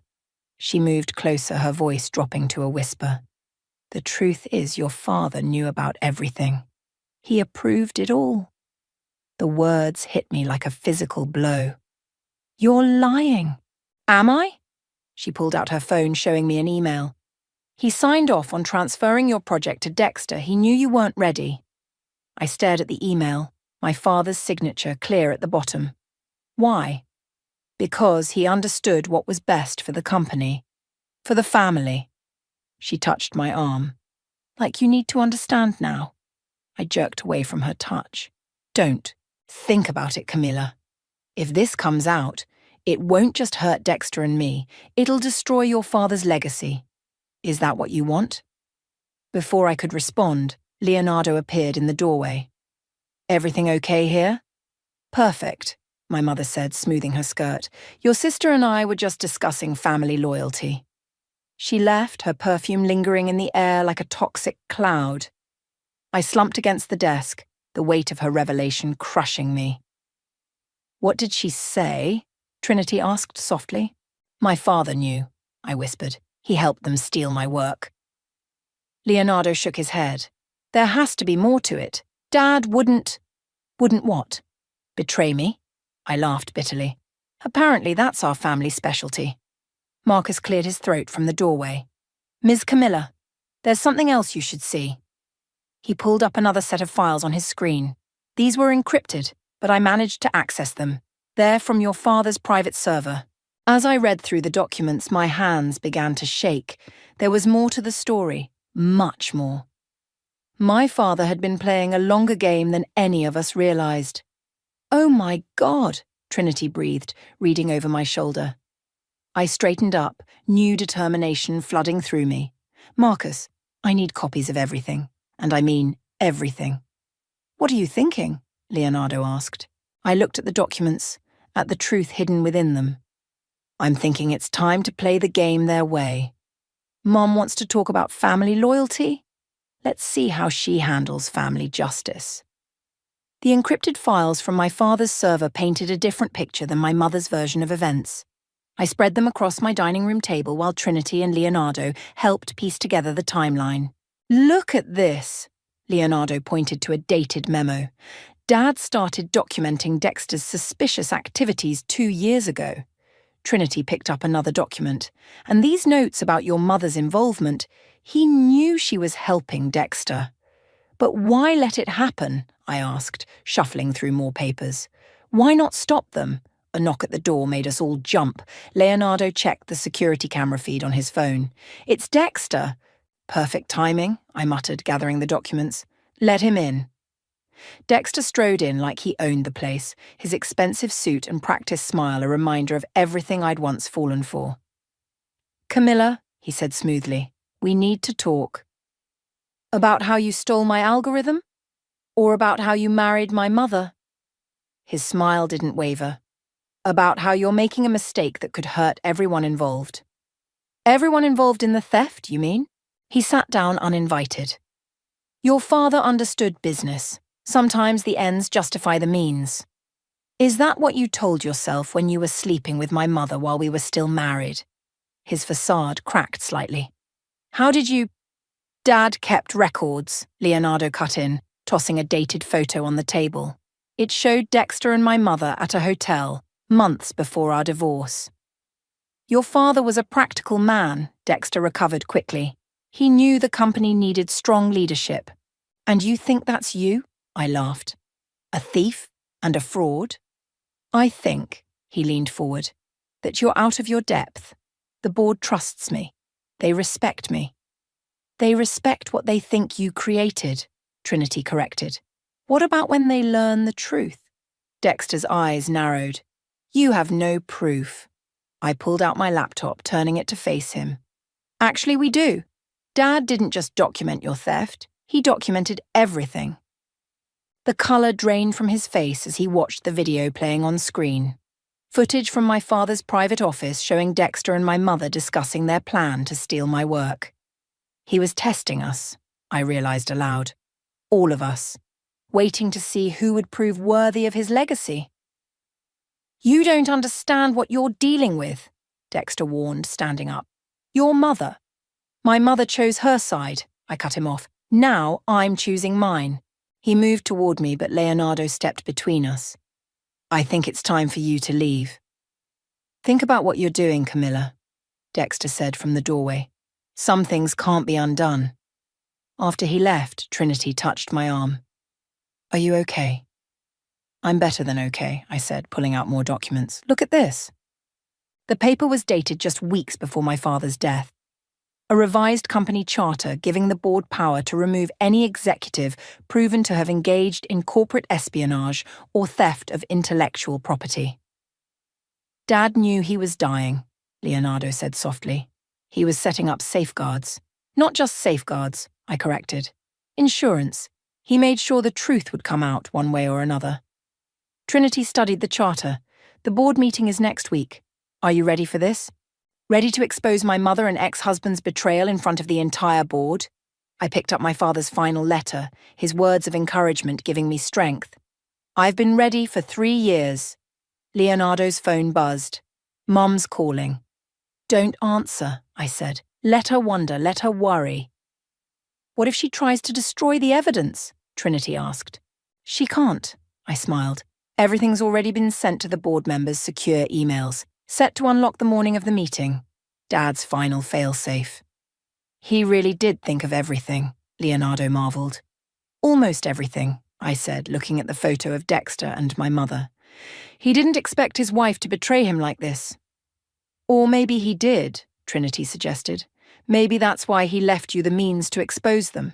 I gathered the documents, my mind already racing ahead to the board meeting. They thought they were so clever playing their games in the shadows, but Dad taught me something they forgot. What's that? Leonardo asked.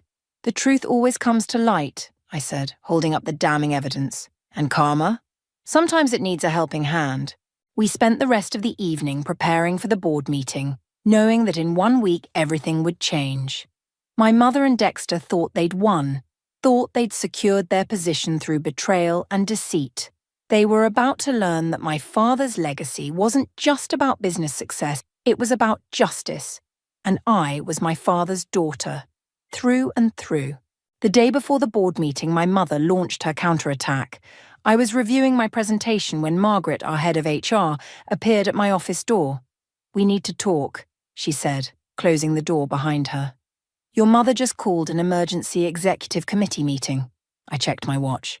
Without notifying all board members? She's trying to push through a motion to suspend your voting rights, Margaret explained, citing emotional instability following your father's death. My phone buzzed. Leonardo was calling. Tell me you've heard, he said when I answered. I'm hearing it now, I replied, putting him on speaker. Where are you? Outside the executive boardroom. Dexter's here with a team of lawyers.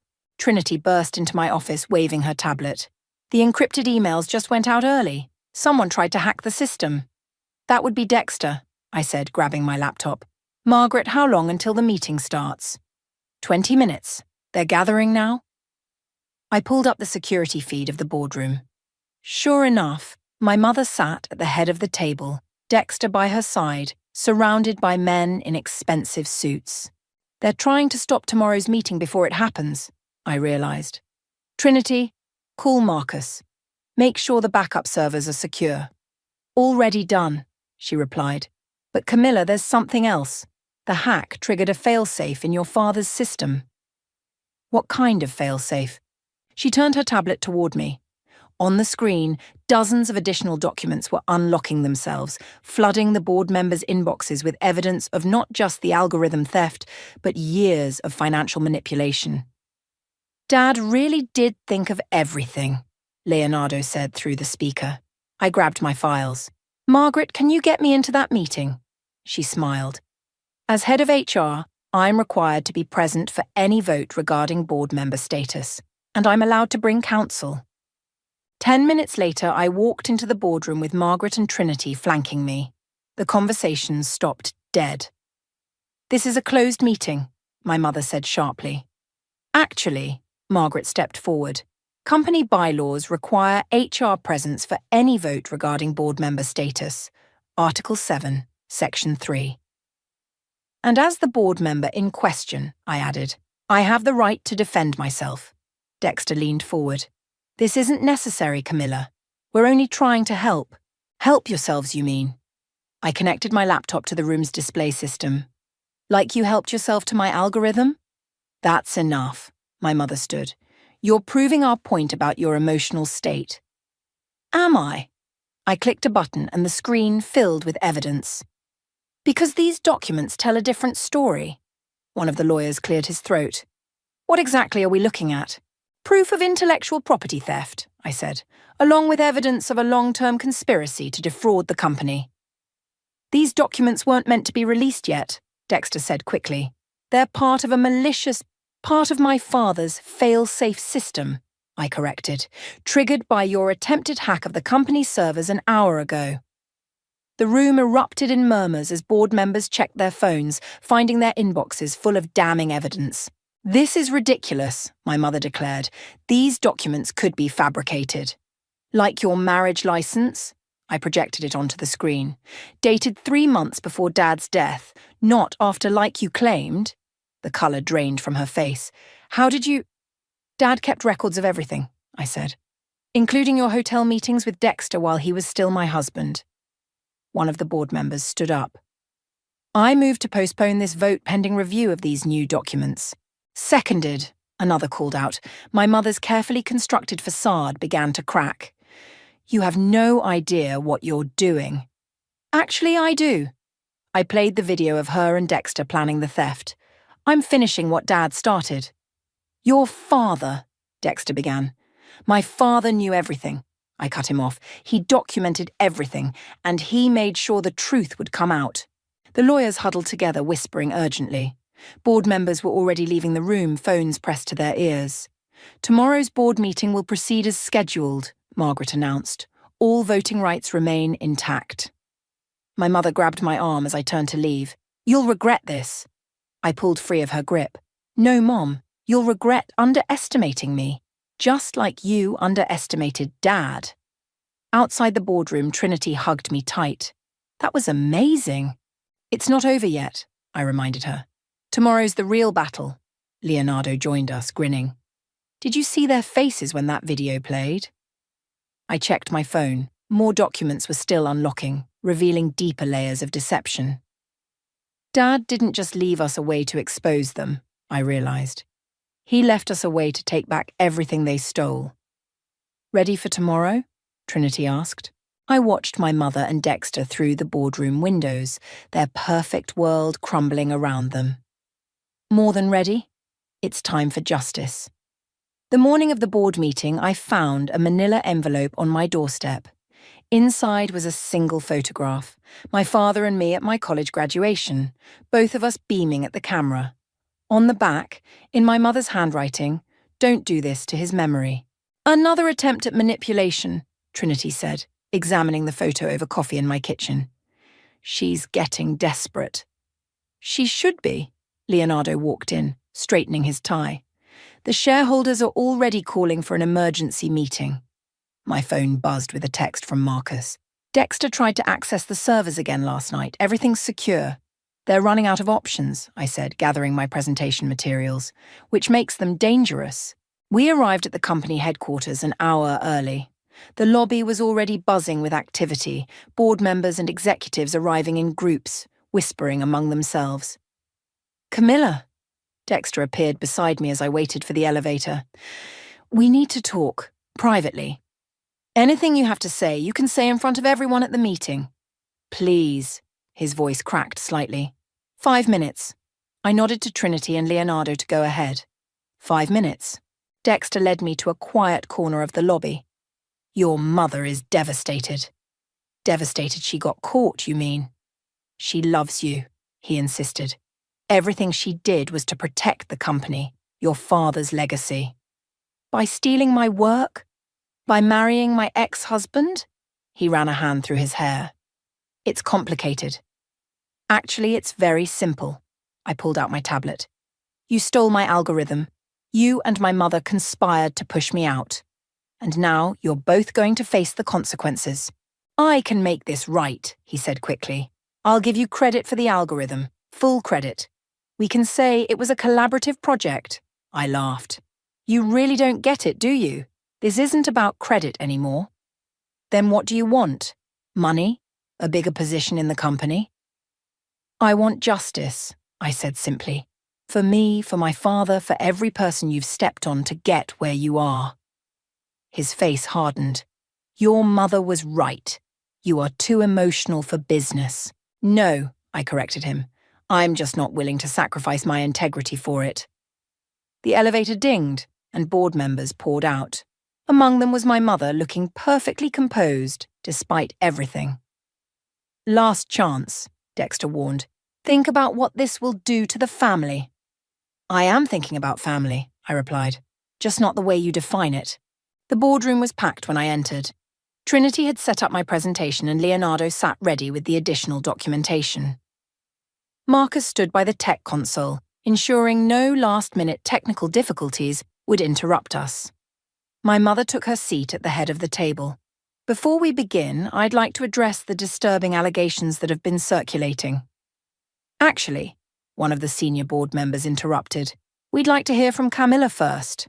I stood, connecting my tablet to the display. What I'm about to show you isn't just about a stolen algorithm. It's about a pattern of deception that goes back years. This is absurd, my mother protested. We've already discussed. We've discussed what you wanted us to hear, another board member cut in. Now we'll hear the full story. For the next hour, I laid out everything. The theft of my work, the financial manipulation, the carefully orchestrated deception. With each revelation, my mother's facade cracked further, while Dexter's smug expression turned to barely concealed panic. The algorithm in question, I pulled up the original code, was developed by me during my time in Singapore. Here's the proof of concept, dated and verified. This is circumstantial, Dexter argued. Anyone could have written this. I entered a command, and the screen filled with my father's private notes. Dad documented everything, including your late-night meetings to plan how to steal my work. My mother stood abruptly. This meeting is over. Actually, Leonardo spoke up, according to company bylaws, it's not. Not until we vote. Vote on what? She demanded.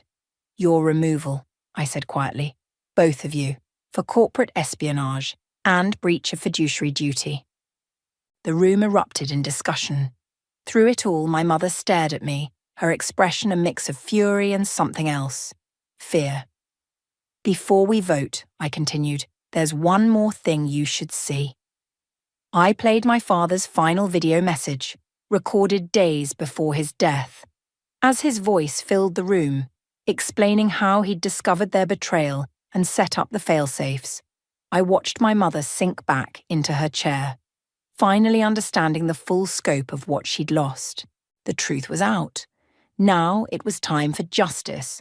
My father's face filled the boardroom screen, his voice steady despite his illness. If you're watching this, it means my daughter has discovered what I've known for some time, that my wife and Dexter have betrayed not just her trust, but the trust of this entire company. The room was dead silent. Even the usual typing and whispers had ceased. I've watched them steal my daughter's work, he continued. I've documented their deception, their manipulation, and I've waited, testing their character and testing my daughter's strength. My mother's hands gripped the armrests of her chair, knuckles white. Camilla. My father's eyes seemed to look directly at me. I'm sorry I put you through this, but I needed to know you could fight for what's yours, that you could stand up against those who would take it from you. Tears threatened, but I blinked them back. Trinity squeezed my hand under the table. To the board. My father's tone grew firmer. You'll find complete documentation of everything I've discovered in the files accompanying this video. The choice of how to proceed is yours, but remember, this company was built on innovation and integrity, not theft and deception. The video ended. For a moment, nobody moved. Then Dexter stood up, straightening his jacket. This is clearly a manipulated video. The timestamps and metadata have been verified, Marcus interrupted, by 3 independent experts. This is ridiculous, my mother snapped. You can't possibly believe that you helped steal your daughter's intellectual property. One of the board members, Patricia, leaned forward. Or that you married her ex-husband while conspiring to push her out of the company? Everything I did was for this company, my mother insisted. No, I stood up. Everything you did was for yourself and for him. I nodded toward Dexter, who was already edging toward the door. Sit down, Dexter, Leonardo called out. We're not finished. I think we are, Dexter replied, reaching for the door handle. If you leave this room, Patricia warned, you'll be admitting guilt. All of it. He paused, hand on the door. You have no proof of financial wrongdoing. I clicked to the next slide. Actually, we do. Dad didn't just document the algorithm theft. He tracked every penny you embezzled through offshore accounts. The colour drained from his face as bank statements and transfer records filled the screen. The SEC has already been notified, Leonardo added. They're very interested in speaking with both of you. My mother stood up so quickly her chair toppled backward. You ungrateful child. After everything I've sacrificed. Sacrificed? I cut her off. Like my marriage, my career, my relationship with my father? Your father, she spat, was weak. He couldn't see what needed to be done to keep this company strong. The board members shifted uncomfortably. Patricia cleared her throat. I think we've heard enough. Shall we proceed with the vote? This is a witch hunt, Dexter protested, but his voice shook. No, I corrected him. This is karma. The vote was unanimous. Within minutes, security arrived to escort them from the building. As my mother passed me, she paused. You'll regret this, she hissed. You have no idea what you've done. I know exactly what I've done, I replied. I've taken back what's mine. After they left, Patricia turned to me. The algorithm, can you implement it?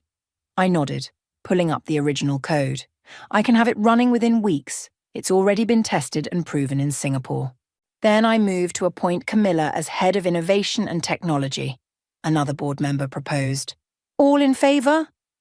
The ayes were unanimous. As the meeting concluded, Trinity hugged me tight. Your father would be so proud.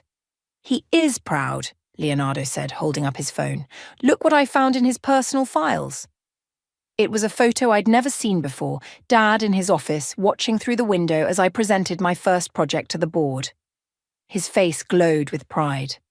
Ms. Camilla, Marcus appeared at my side. The police are here. They'd like to speak with you about pressing charges. I looked at the empty chairs where my mother and Dexter had sat, their abandoned coffee cups still warm. Tell them I'll be right there.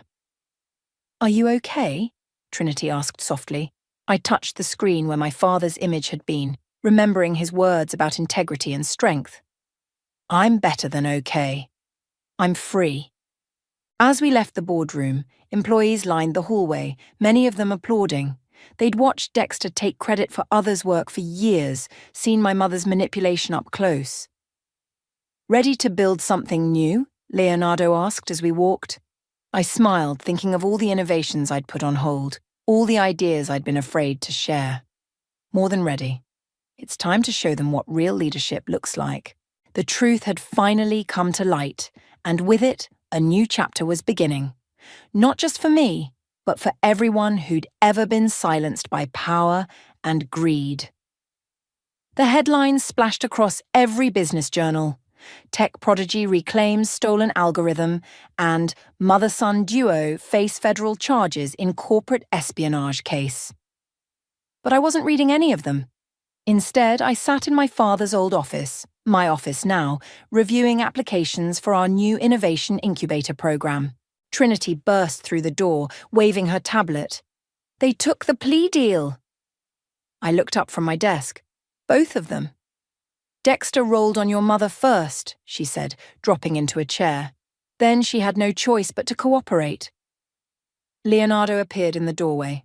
Just got off the phone with the lawyers. Dexter's facing 5 years, Mom's getting 3, plus they have to repay everything they stole. How much? I asked. 7 million, he grinned. Plus interest. A knock at the door interrupted us. Patricia entered with a young woman I didn't recognize. Camilla, this is Sarah. She's the programmer who tried to report Dexter's theft last year and was fired for it. Sarah stepped forward nervously. I saw what you did, standing up to them. It gave me courage to come forward with others. Others? I asked. 17 so far, Patricia said. All with similar stories of having their work stolen or being silenced. I stood up, walking to my father's old whiteboard where I'd mapped out my original algorithm. Sarah, what was your project? A sustainable energy tracking system, she said, eyes lighting up. It could revolutionize how companies monitor their carbon footprint. I erased the board. Show me. For the next hour, Sarah outlined her project while I took notes. Trinity and Leonardo chimed in with questions, and Patricia watched with approval. This is exactly what the innovation program needs, I said when Sarah finished. Real innovators, supported and credited for their work. Speaking of credit, Trinity handed me a letter. The patent office confirmed it. The algorithm is officially registered in your name. I traced my fingers over my name on the document, remembering all the nights I'd spent developing it, all the times I'd tried to prove its worth. There's something else, Leonardo said softly. We found this in Dad's personal safe. He handed me an envelope. Inside was a letter dated just days before his death. My dearest Camilla, I read aloud. By now you've discovered the truth and taken back what's yours. I'm sorry for the pain this caused you, but I needed to know you would fight for what's right, not just what's easy. My voice caught, but I continued. You were never the weak one. You were always the strongest of us all. Your mother and Dexter saw only power, but you saw possibility. That's why you'll succeed where they failed. Sarah wiped tears from her eyes. Patricia squeezed my shoulder. The company is changing, I said, looking up from the letter. Starting today, we protect innovators, not exploit them. The board approved your full proposal, Patricia confirmed. The innovation incubator, the mentorship program, everything. And the first project? Trinity asked with a knowing smile. I turned to Sarah. How would you like to head up our sustainable energy division? Her eyes widened. Really? Really? I nodded. With full credit and patent rights for your work. As Sarah hugged me, tears flowing freely now, my phone buzzed. A text from my mother's number. You think you've won, but you'll never be me. I showed it to Leonardo. He shook his head. She still doesn't get it. No, I replied to the text. I'll be better. I blocked her number and turned back to the whiteboard. Sarah, let's hear more about this energy tracking system. I have some ideas for expansion. As we worked, I caught sight of my reflection in the office window, standing exactly where my father used to stand, leading with integrity just as he'd hoped I would. Trinity nudged me. You okay? I looked around the room, at Sarah sketching excitedly on the board, at Leonardo and Patricia discussing implementation plans, at the pile of applications from other innovators seeking a chance to be heard. You know what? I smiled. For the first time in years, I really am. The sun set over the city skyline, casting long shadows through the office windows. But unlike the shadows of deceit that had darkened these halls before, these shadows held promise of innovation, of integrity, of justice served and wrongs made right. My father had given me the tools to fight back, but the strength to use them? That had been mine all along, and now, finally, everyone knew it. Let's get to work, I said, picking up a marker. We've got a company to rebuild. The moment I held my newborn daughter, something felt terribly wrong. The connection I'd dreamed about, that instant maternal bond everyone talks about, it wasn't there. Instead, a cold, creeping sensation of disconnect washed over me as I stared into those tiny eyes. My name is Linda, and this is the story of how my sister's jealousy nearly destroyed our family. She's perfect, Leonard whispered, squeezing my shoulder as we gazed at our daughter in the hospital nursery. I forced a smile, trying to shake off the nagging feeling that something wasn't right. Yeah, perfect, I echoed hollowly, studying her features for the 100th time. Neither Leonard's warm brown eyes nor my distinctive green ones were reflected in her face. I told myself I was being ridiculous. Newborns change so much in their first few weeks. But that feeling wouldn't go away. You're just tired, Samantha assured me over coffee 3 days after we brought the baby home. Every new mom goes through this adjustment period. I clutched my mug tighter. It's more than that, Sam. I can't explain it, but something feels off. Different from what I expected. Different how? Like, I struggled to find the words. Like she's not mine. Samantha's eyes widened. Linda, you carried her for 9 months. Of course she's yours.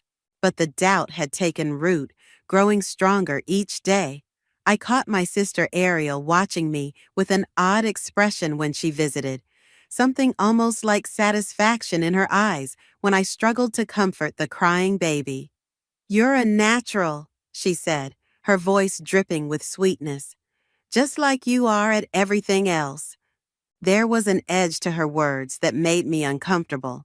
Our relationship had always been complicated, marked by competition and resentment, but something about her behavior lately felt different, calculated. The breaking point came 2 weeks after the birth. I was sorting through a stack of mail when I found it, a plain white envelope with no return address.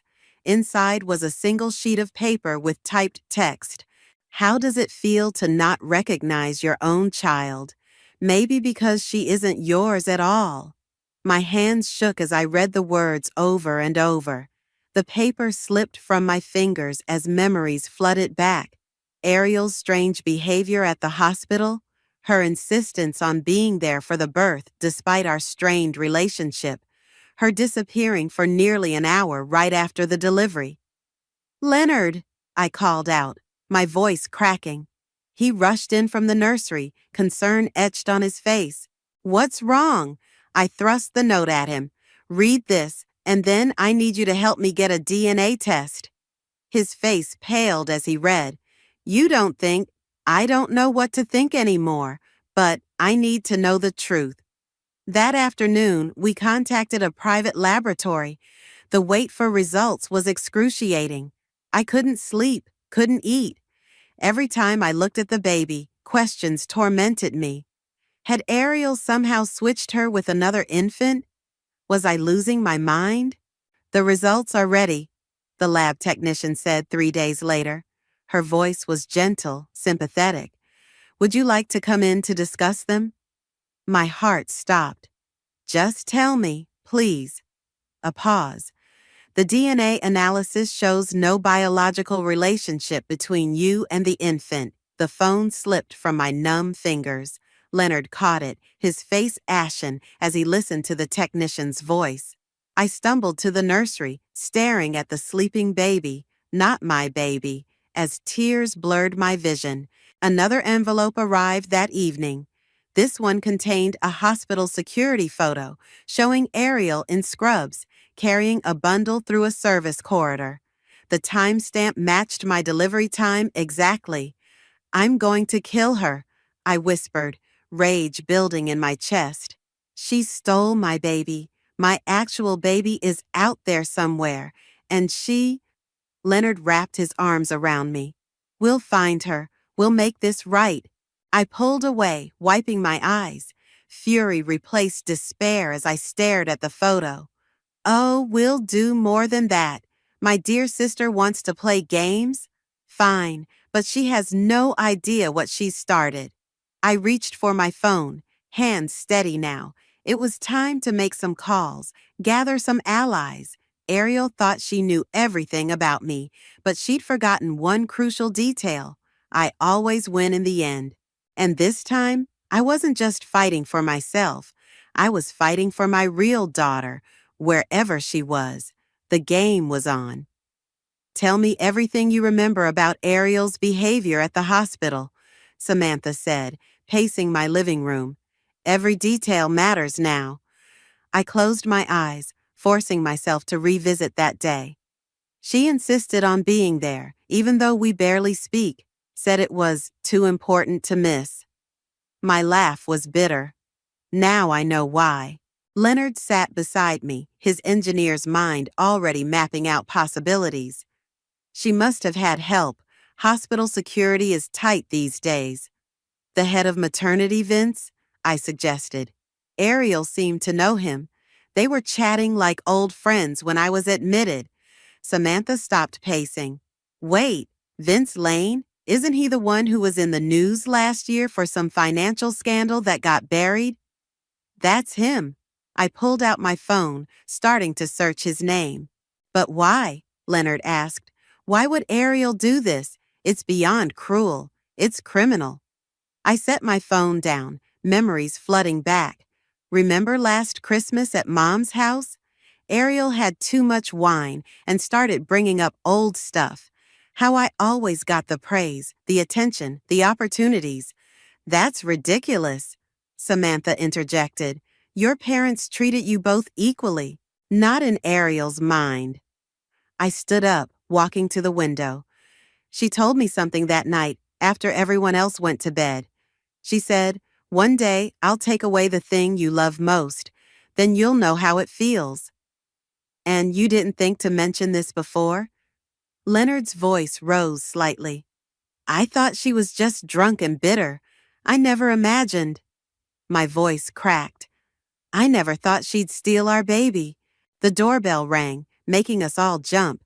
I opened it to find my mother, Clara, looking worried. "I came as soon as I could," she said, hugging me.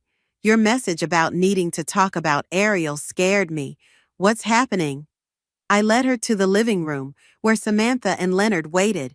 As I explained everything, the DNA test, the photos, my suspicions, Mom's face grew paler.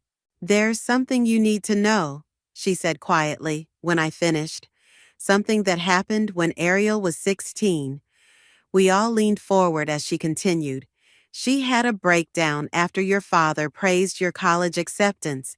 She was convinced we loved you more, that everything good in life went to you. We found," Mom's voice wavered, "we found a journal. She'd written detailed plans about hurting you, taking away your happiness. We got her help, and she seemed better, but she never really got over it," I finished. "She just got better at hiding it." "I should have told you," Mom whispered. "I thought I was protecting both of you, but we need to be strategic about this," Samantha interrupted. "If we confront Ariel directly, she might panic. We don't know where your real baby is." Leonard nodded. "We need proof first, concrete evidence that links her to the switch." "I know someone," Samantha said. "A geneticist named Julian. He can fast-track another DNA test, more comprehensive this time, and he has contacts at the hospital board." I grabbed my keys. "Let's go see him now. Mom, can you stay with the baby? I can't.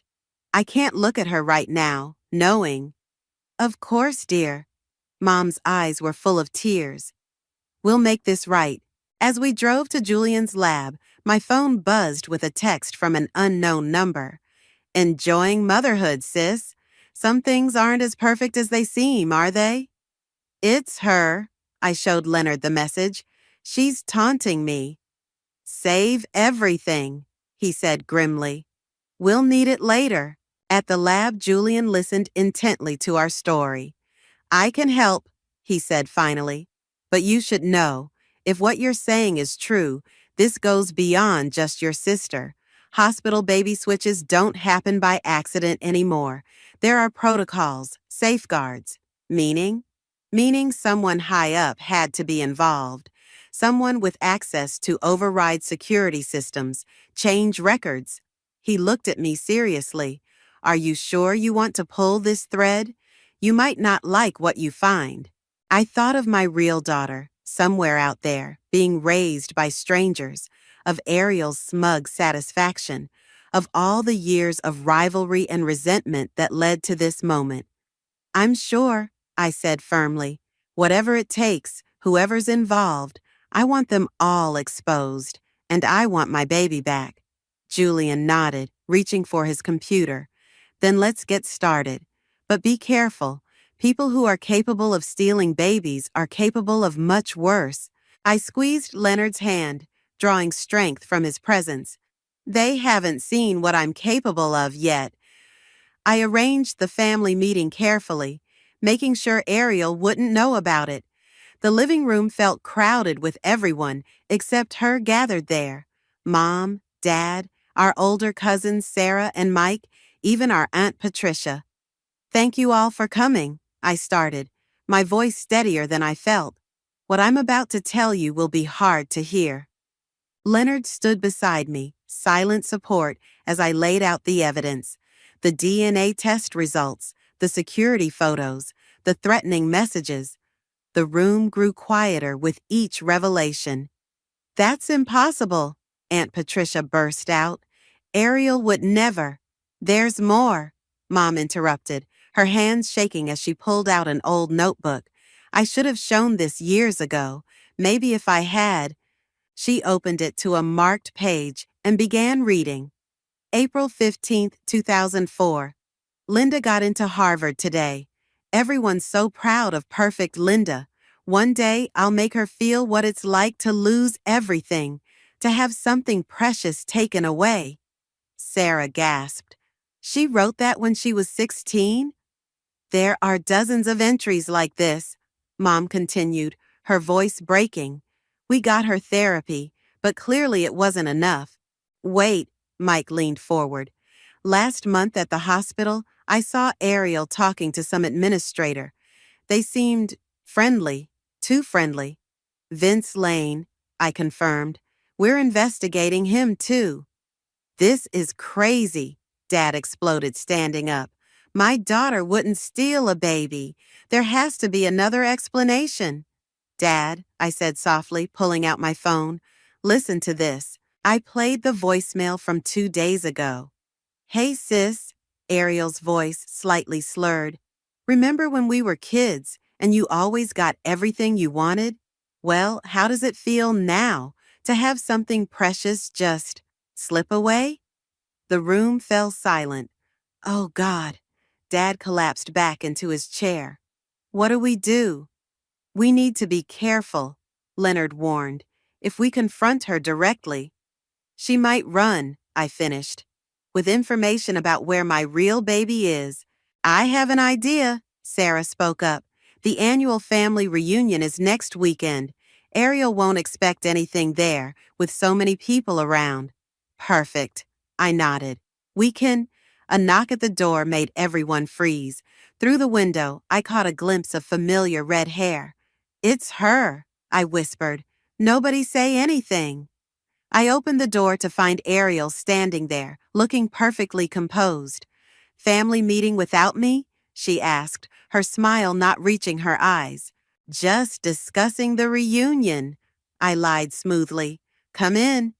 She walked into the living room, taking in everyone's tense faces. Why so serious? Did somebody die? Actually, I said, watching her carefully, we were just talking about when we were kids. Remember that time you took my favorite doll and buried it in the backyard? Ariel's smile flickered. Ancient history. Is it? Mom's voice was quiet. Because it seems like some patterns never change. What's that supposed to mean? Ariel's hand tightened on her purse. Nothing, I said quickly. Just reminiscing. Hey, you never told me. How long have you known Vince Lane? A flash of panic crossed her face before she controlled it. Who? The hospital administrator. Mike saw you talking to him. Oh, him. Just professional acquaintance. She checked her phone. I should go. I have a meeting. On Sunday? Leonard asked mildly. Ariel was already heading for the door. Some of us have to work weekends. Unlike perfect Linda with her perfect life. After she left, everyone exhaled. Did you see her face when you mentioned Vince? Sarah asked. She's definitely hiding something, Mike agreed. I turned to Julian, who had been quietly observing from the corner. What do you think? Her body language changed completely at the mention of Vince, he noted. Classic guilt response. And that comment about your perfect life. There's a lot of buried rage there. We need to move fast, I decided. The reunion's in 6 days. That's our chance to expose everything. I'll help, Sarah offered. I can get access to the hospital records through my IT job. Be careful, Julian warned. If Vince is involved, he'll be watching for any suspicious activity. I looked around at my family, seeing determination replace shock on their faces. Even Dad, who'd been in denial, now looked resolved. 1 week, I said. In 1 week, we end this, and I get my baby back. As everyone left, Mom lingered behind. Linda, she said softly, I'm so sorry. I should have seen this coming. I hugged her tightly. We all should have. But now we make it right. The game was changing. Ariel thought she had all the power, but she'd forgotten something important. Family loyalty cuts both ways, and she'd just lost hers completely. Julian's lab was eerily quiet as we waited for the second DNA test results. Sarah had managed to hack into the hospital system, and the information displayed on his computer screen made my blood run cold. Look at this. Julian pointed to a series of entries. Multiple records were altered the day of your delivery. Not just yours. 3 other births that day had documentation changes. 3 others? Leonard leaned closer. Are you saying? This wasn't a one-time thing, Julian confirmed. They've been switching babies systematically. My hands clenched into fists. But why? What's the motive? Sarah clicked through more files. Money transfers, large ones, all to offshore accounts, all linked to Vince's department. He's selling babies, I whispered, horror dawning, and Ariel helped him with mine. The printer whirred to life, spitting out the new DNA results. Julian grabbed them, scanning quickly. It's confirmed, he said. The baby you have matches another mother from that day, Amanda Torres, which means my baby is with her. I grabbed my phone, but Leonard caught my wrist. Wait, we need to be smart about this. If we contact her directly, Vince might find out. A knock at the lab door made us all jump. Julian checked the security camera and cursed. It's Vince. Quick, into my office. We hurried into the adjacent room as Julian went to answer the door. Through the thin wall, we could hear their conversation. Burning the midnight oil? Vince's voice was smooth, professional. Just catching up on some work, Julian replied casually. Interesting, because I noticed some unusual access to hospital records today. You wouldn't know anything about that, would you? My heart pounded as Julian laughed. Me? I'm just a geneticist. Hospital administration is way above my pay grade. Right. Vince's tone turned cold. Just remember, curiosity can be dangerous, especially when it involves certain sensitive matters. After Vince left, we emerged from the office. Julian's face was pale. He knows something's up, he said. We need to move faster. I have an idea, Sarah said, typing rapidly. Amanda Torres. She's a teacher at Lincoln Elementary. If we can get to her before they do... No, I interrupted. That's exactly what they'll expect. We need to be smarter. I turned to Julian. Can you get me access to Vince's office? He hesitated. Maybe. I have clearance for the medical wing, but... Perfect. Here's what we're going to do. Over the next hour, we planned meticulously. Sarah would create a diversion in the hospital's computer system. While Vince was dealing with that, Julian would get me into his office to search for concrete evidence. What about Ariel? Leonard asked. I'm handling her separately, I said grimly. Mom's invited her for dinner tomorrow. She won't suspect anything because Mom always tries to fix things between us. My phone buzzed. Another text from Ariel. Missing something, sis? Maybe you're not such a perfect mother after all. She's getting cocky. I showed them the message. Good, let her think she's winning. The next day, I met Amanda Torres. Not directly, I couldn't risk that. But I watched from my car as she left the school with a baby. My baby. My heart nearly stopped when I saw her tiny face. That's her, I whispered to Leonard. I know it is. He squeezed my hand. Soon, back at Julian's lab that evening, the final pieces fell into place. Sarah had found encrypted emails between Vince and several wealthy couples, arranging special adoptions for huge sums. Tomorrow, I decided, during Mom's dinner, Vince will be at the hospital late. He always is on Thursdays. We'll get what we need from his office, then confront Ariel with everything at once. What if she runs? Sarah worried. She won't, I said confidently. She wants to see me suffer. Running would ruin that for her. Julian handed me a USB drive. Everything's on here. The DNA tests, the altered records, the money trails. Be careful. I tucked it into my pocket just as my phone rang. Mom. Linda. Her voice was shaking. Ariel just called. She knows we know. Someone at the hospital tipped her off. My blood ran cold. What did she say? She's threatening to disappear with information about your baby. She says if we don't back off, we'll never find her. I met Leonard's eyes, saw my own determination reflected there. Tell her I'm backing off, I said calmly. Tell her she wins. And Mom, make sure she comes to dinner tomorrow, no matter what. I hung up, my hand steady. Change of plans. We moved tonight. Because if there's one thing I'd learned from all this, it's that sometimes the best revenge isn't served cold. It's served when they least expect it. Mom's dining room looked perfectly normal. Her best china, fresh flowers, the family photos lining the walls. But nothing about this dinner would be normal. "Everything's ready," Samantha whispered, adjusting the hidden camera in the centerpiece. "Sarah's in position at the hospital, and Julian's got eyes on Vince." The doorbell rang. Showtime. "Linda." Ariel's hug was perfectly theatrical. "I'm so glad you came around. All this silly suspicion was getting out of hand." I hugged her back, feeling the USB drive press against my ribs where it was hidden. "You're right. I've been stressed with the new baby. Speaking of which, where's Vince? I invited him too." Ariel's smile flickered. "Vince? Why would you?" "Oh, I ran into him at the hospital yesterday." I lied smoothly. "He mentioned you two were friends. I thought it would be nice to have him join us." Before she could respond, the doorbell rang again. Mom opened it to reveal Vince, looking polished in his suit. "I hope I'm not late," he said, shooting a quick glance at Ariel.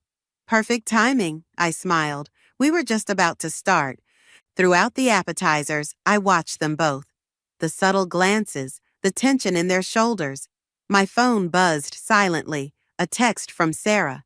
"In his office, found the files. You won't believe this." "So, Vince," Leonard said casually, "how long have you been running the maternity ward?" 8 years, he replied, sipping his wine. "It's rewarding work." "Very rewarding, I imagine," I added. "Financially speaking." His fork paused halfway to his mouth. "Excuse me?" "Linda," Ariel warned, "don't start." "Start what?"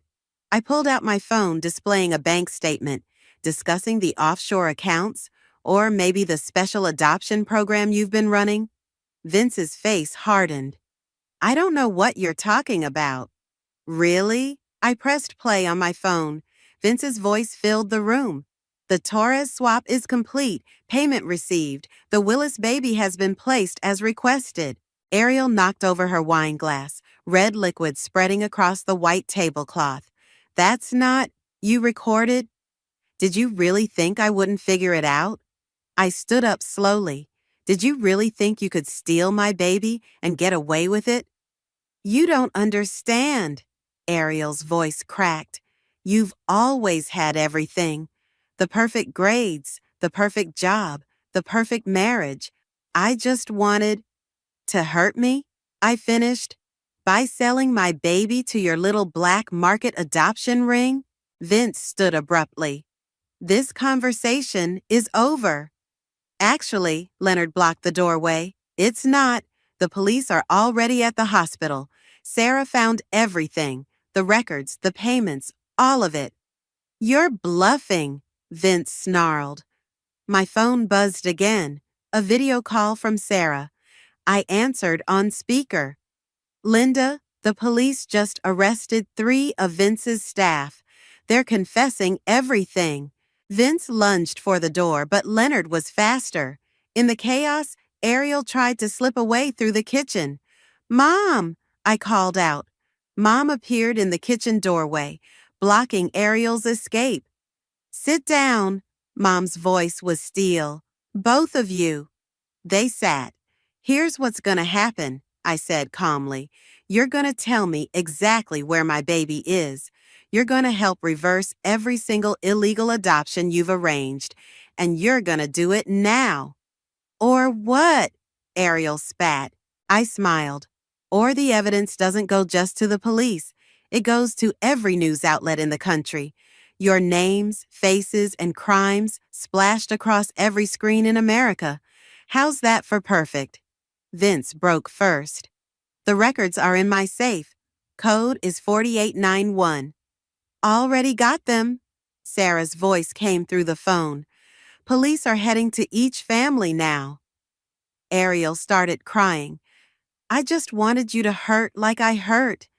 to feel what it's like to lose something precious. Well, congratulations, I said coldly.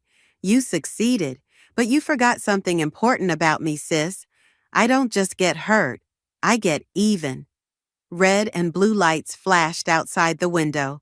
Sirens wailed. That's our cue, Leonard said, opening the door for the officers. As they led Vince and Ariel away in handcuffs, Mom touched my arm. Amanda Torres is on her way with your real daughter. The police explained everything to her. I nodded, watching my sisters retreating back. You know what the saddest part is? If she just talked to me, dealt with her issues, none of this had to happen.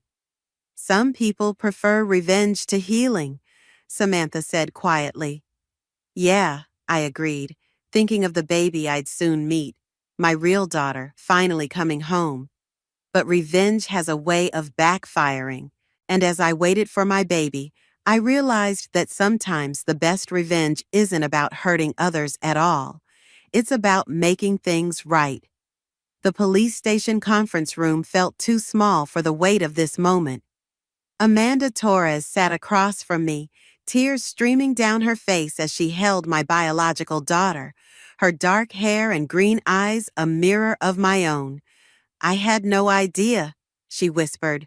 All this time, neither did I replied softly, watching as Leonard cradled the baby she'd been raising, her actual daughter. But now we can make it right. The door opened, and Detective Morris entered with a thick file. We've got full confessions from both Vince and Ariel. You'll want to hear this. He pressed play on a recording device. Ariel's voice filled the room. It started 2 years ago. Vince approached me at a hospital fundraiser, said he knew about my issues with Linda, said he could help me hurt her in a way she'd never recover from. The baby switching scheme was already running, wealthy couples paying to get the exact baby they wanted. All I had to do was help with Linda's case. I closed my eyes, the betrayal still raw. How many families? Amanda asked, her voice shaking. 17 over the past 3 years, Detective Morris replied. We're contacting each one. It's going to be a mess, but we'll sort it out. A soft knock at the door revealed Julian. Sorry to interrupt, but there's something you need to see. He opened his laptop, showing us a news website. The headline made my heart stop. Hospital baby trafficking ring exposed. Prominent administrator and accomplice sister arrested. It's everywhere, Julian said. Every major network is picking it up. Amanda stood suddenly. I need some air. I followed her into the hallway, where she turned to face me. What happens now, with the babies? We do what's best for them, I said firmly. A gradual transition. They're innocent in all this. She nodded, tears falling. I love her, you know, your daughter. I've been raising her for 3 months. And I love yours, I admitted. We'll figure this out together. The kids deserve that much. Back in the conference room, Leonard was speaking with our lawyer. The hospital board is in chaos. They're offering a settlement to all affected families. I don't want their money, I said. I want change, real change, so this never happens again. Julian looked up from his laptop. Actually, I have an idea about that. He showed us a draft proposal, a nonprofit organization dedicated to improving hospital security and supporting families affected by medical fraud. We could help people, he explained. Use what happened here to prevent it elsewhere. Before I could respond, an officer appeared. Ms. Willis, your sister's asking to see you. I found Ariel in an interview room, still in handcuffs, her makeup streaked with tears. Come to gloat? She asked bitterly. No, I came to understand why. She laughed harshly. Why? Because you had everything. The grades, the career, Mom and Dad's approval. Even when you got pregnant, it was perfect timing, perfect marriage, perfect life. Perfect? I leaned forward. You want to know what perfect looks like? Perfect is spending 3 months raising someone else's baby because my own sister was too consumed with jealousy to see what she was destroying. Perfect is having to tell our parents that their youngest daughter is going to prison. I tried to fix it, she whispered. Last week, I told Vince we should switch them back, but he said it was too late, that we'd get caught. It was too late the moment you decided to do this. She looked up, desperate. I'll help make it right. I'll testify against Vince, tell them everything about the other families. You'll do that anyway. I stood up. But first, I want you to meet someone. I motioned to the officer, who brought in Amanda, holding my daughter. This is who you hurt, I said quietly. Not just me, not just yourself. These innocent babies, their families. Look at them, Ariel. Really look. She broke down completely then, sobbing as she stared at the baby she'd tried to use as a weapon. I'm sorry, she choked out. I'm so sorry. Sorry isn't enough, I replied. But helping us fix it? That's a start. As we left her there, Amanda touched my arm. You're stronger than I would be. I don't know if I could face my sister after something like this. I watched through the window as Ariel continued crying. Strength isn't about forgiveness or revenge. It's about choosing what's right, even when it hurts. My phone buzzed. Julian had sent the nonprofit proposal to my email. Looking at it now, I realized something important. Sometimes the worst betrayals can lead to the greatest purpose. Let's do it, I told him. Let's turn this nightmare into something good. Because in the end, the best revenge isn't about destroying your enemy, it's about building something better from the ashes of what they tried to destroy. The courthouse buzzed with tension as Ariel took the stand. 6 months had passed since the truth came out, and today was the final hearing. Cameras flashed outside, reporters hungry for the story of the sister who sold babies. Please state your involvement in the hospital adoption scheme, the prosecutor requested. Ariel's voice shook. I helped Vince Lane coordinate 17 illegal baby switches over 2 years, including my sister's baby. And what was your motivation? She glanced at me in the gallery. I wanted to hurt my sister. I was jealous of her life, her success. Vince offered me a way to do that, plus a share of the money. How much money per baby? $200,000 per switch. Half went to Vince, the rest split between me and other hospital staff involved. The prosecutor held up a document. This is a bank statement showing transfers to an offshore account in your name. Total amount $1.7 million. What happened to that money? I've surrendered it all, Ariel whispered. It's being used to fund my sister's nonprofit organization for preventing medical fraud. I felt Leonard squeeze my hand as the questioning continued.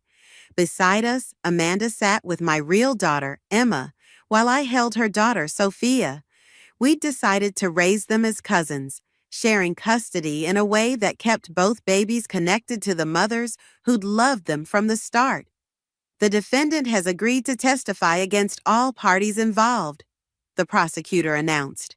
In exchange for her cooperation, we're recommending a reduced sentence of 5 years. 5 years. The words hung in the air as Ariel was led away. Outside the courtroom, reporters swarmed us. Linda, how do you feel about your sister's testimony? What about the other families affected? I stepped up to the microphones, Julian and Sarah flanking me. Today isn't about revenge or punishment. It's about justice and prevention. Our organization, Medical Trust Alliance, is already working with hospitals nationwide to implement new security measures. And the babies? Someone called out. Amanda stepped forward. We're making it work. These children deserve to know both mothers who loved them. We're turning a tragedy into a family. Back at home that evening, we hosted a different kind of meeting. Representatives from 12 of the affected families sat in our living room, sharing stories and support. The DNA results came back yesterday, one mother said. "We've found our biological daughter in Texas. We're here to help," I assured her. "The transition program we've developed." A knock at the door interrupted me. Mom stood there, looking tired but determined. "I just came from visiting Ariel," she said, joining us. "She asked me to give you this." She handed me a letter. With trembling hands, I opened it. "Linda, I watched your press conference today. You've taken something horrible that I did and turned it into something good. That's always been the difference between us. You build while I tried to destroy. I know I can never undo what I did, but I want to help. I've given Julian access to all my contacts in the black market adoption world. Use it to find more families, help more children. The jealousy that consumed me, I see it now for what it was. A poison I chose to drink, hoping it would hurt you. Instead, it destroyed me. Take care of Emma. Let her grow up knowing love, not hatred. And maybe someday, when I've served my time and proven I've changed, you'll let me meet my niece properly. I'm sorry for everything." Ariel. "She's really helping," Julian confirmed. "Thanks to her information, we've identified 30 more potential cases across 3 states." Sarah pulled up a presentation on her laptop. "And look at this. 10 hospitals have already adopted our new security protocols. It's working, Linda."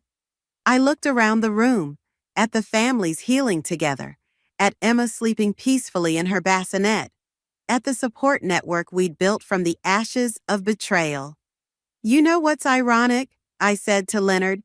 "Ariel wanted to destroy my perfect life.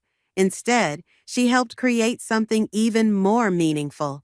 "Speaking of meaningful," Samantha called from the kitchen, "wait until you see tomorrow's headlines." She showed us her phone. "Medical Trust Alliance wins federal grant. Nationwide hospital security reform underway."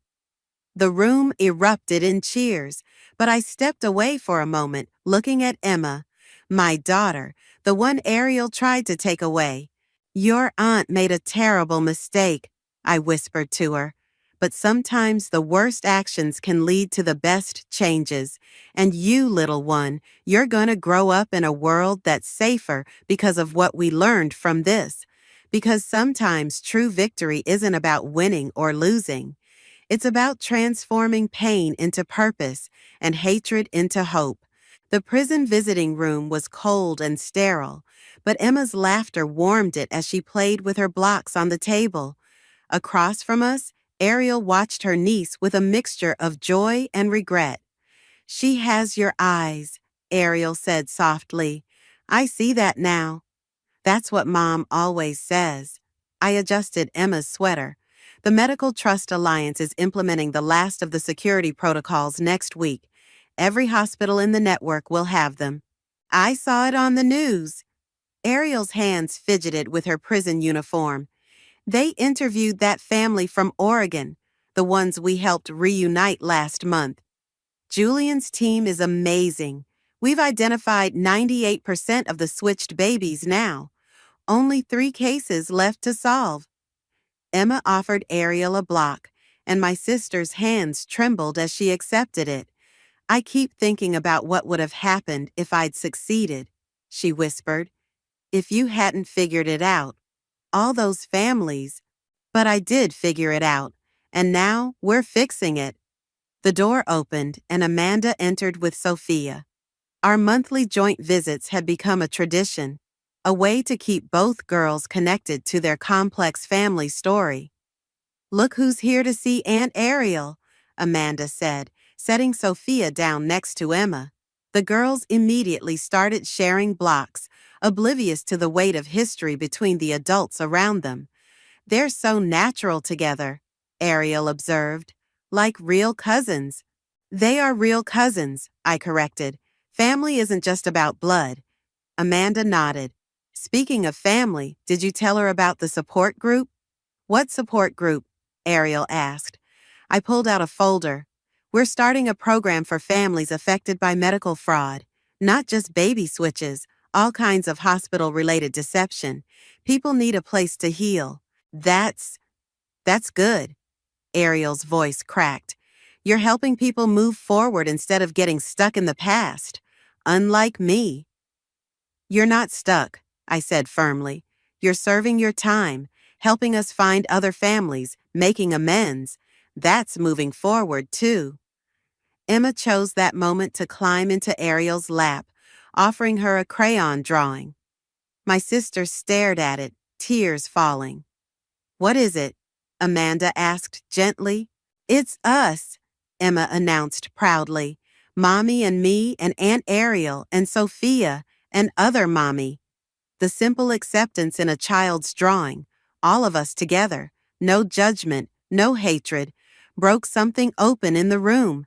I never thought, Ariel wiped her eyes, when I was planning my revenge about how much love there could be, how much room there is for everyone if you just let go of the anger. That's what we're teaching them. Amanda gestured to the girls. That love multiplies. It doesn't divide.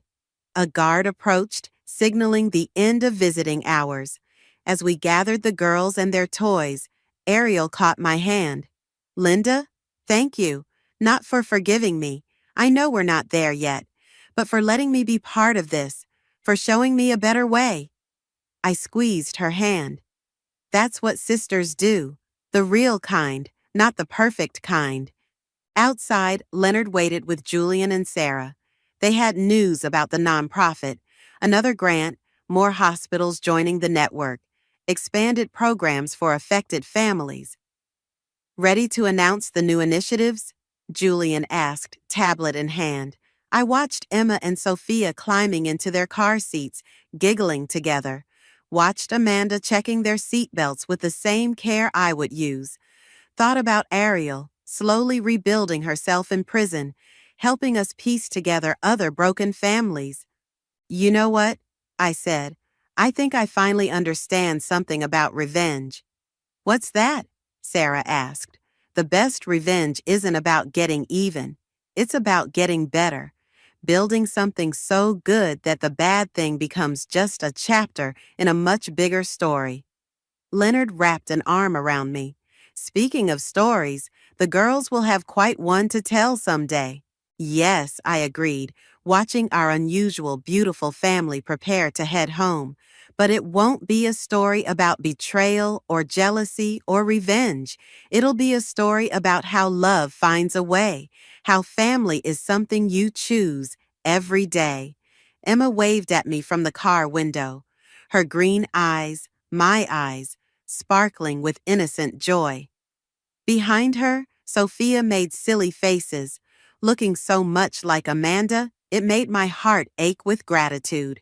This was my revenge, not destruction, but creation, not hatred, but healing, not perfection, but something far more valuable, reality, in all its messy, magnificent glory.